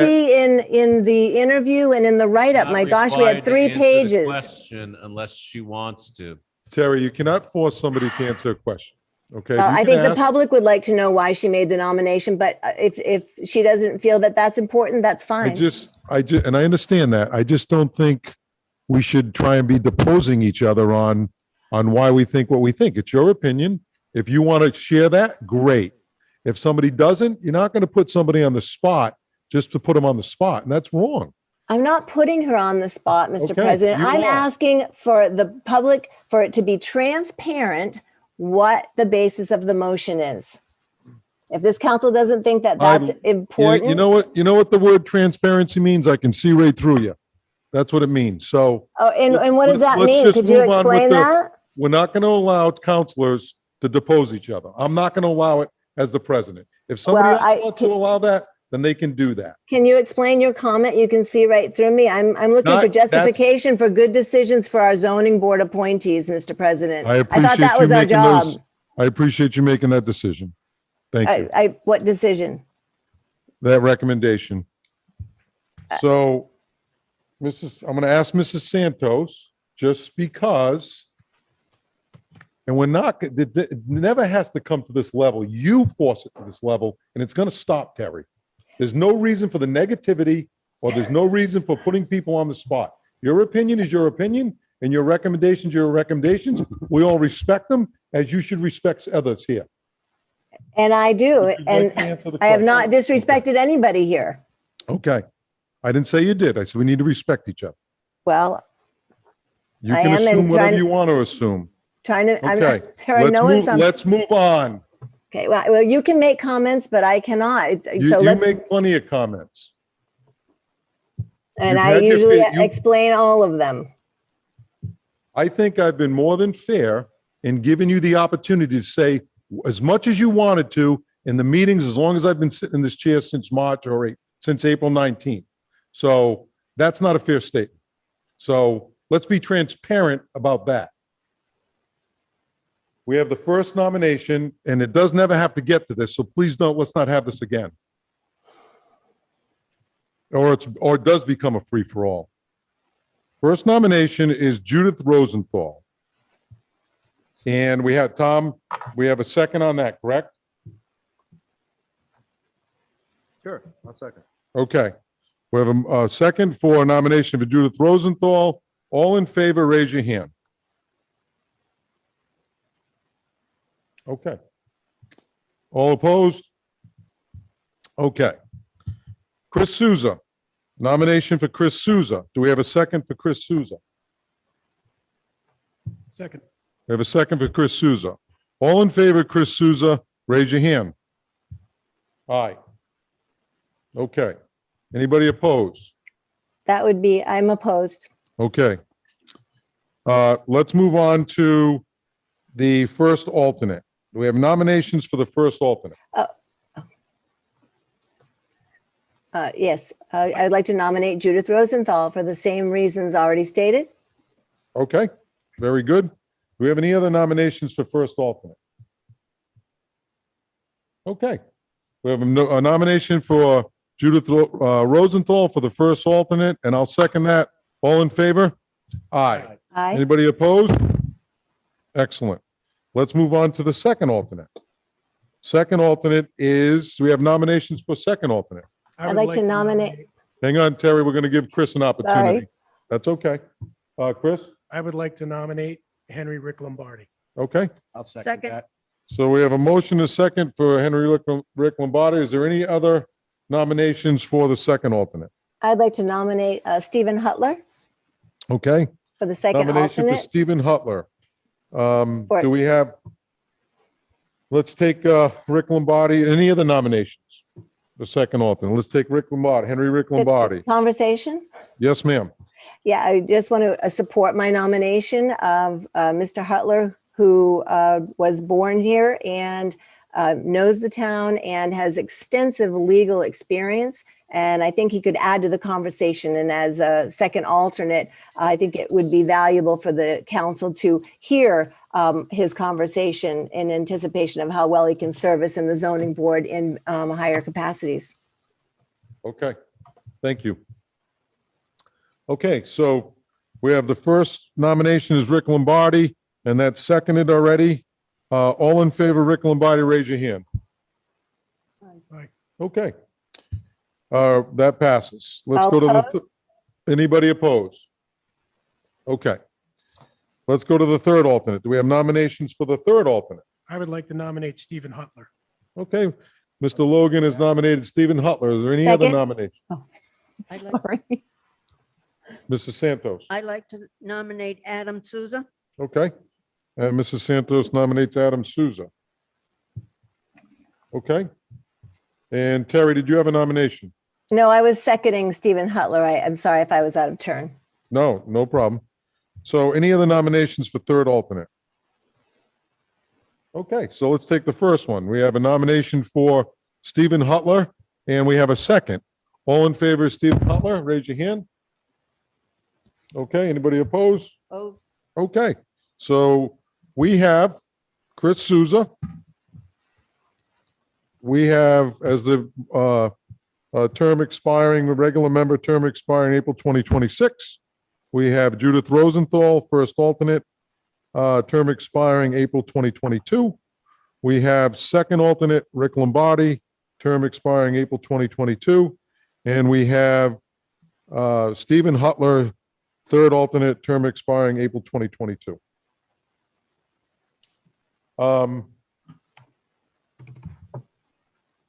So what I'd like to say, thank you for that. What I'd like to say about this is that I really think the council needs to consider, in talking to some of the candidates and past zoning board members, when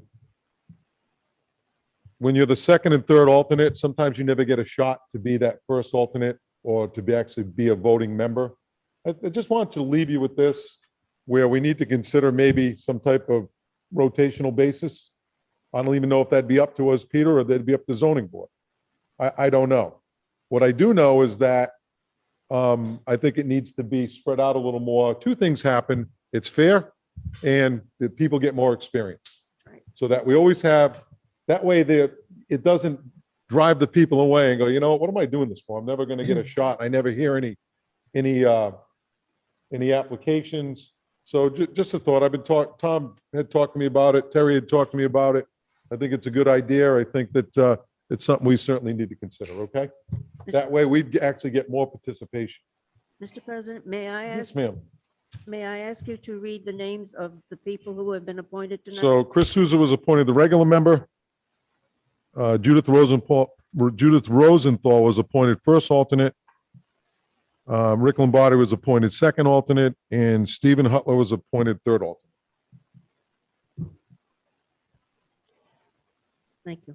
Okay. Mr. President, Yes, ma'am. did your question get answered as to if that is something that the council can discuss, the alternate participation, or is it something that the zoning board, as part of their code of like rules of the zoning board, or is that something they determine, or is it Yeah. state law? So Peter's going to try to answer this, I think. I'm not sure. Maybe he has an Well, answer, maybe he right doesn't. now, the way things are set up, we have regular members and we have alternates, and the alternates participate. They all attend the hearings. They all have a right to ask questions. They all have a right to weigh in. But in terms of voting, it's the regular members. Once again, unless the regular members either aren't there or for some reason maybe have a conflict and can't participate on hearing a particular matter, then the alternates step in the order of priority. There's no setup in the current system to sort of rotate members through that process, other than sometimes someone who's an alternate for the first year or so may, if the council decides, if a regular spot opens up, they may move up the chain. I'll be happy to take a look at alternatives, but it would likely require some change to our ordinance, and I will take a look to see whether doing something like that would be allowable under the state law. Okay. Not something I've looked at, but You I'm guys certainly interested in happy that? to take a look at it and get back to you. I should probably know this, but what is the length of the terms? It's April 2022 is the alternate. No. 5-year on a regular member. 5 year, I think 5 years is too, I agree. I think it should be 2 to 3 years. yeah, 5 years. Let me is take a too look at long. it and come back to you with some options to consider. Mr. President? Yes, Mr. Toronto.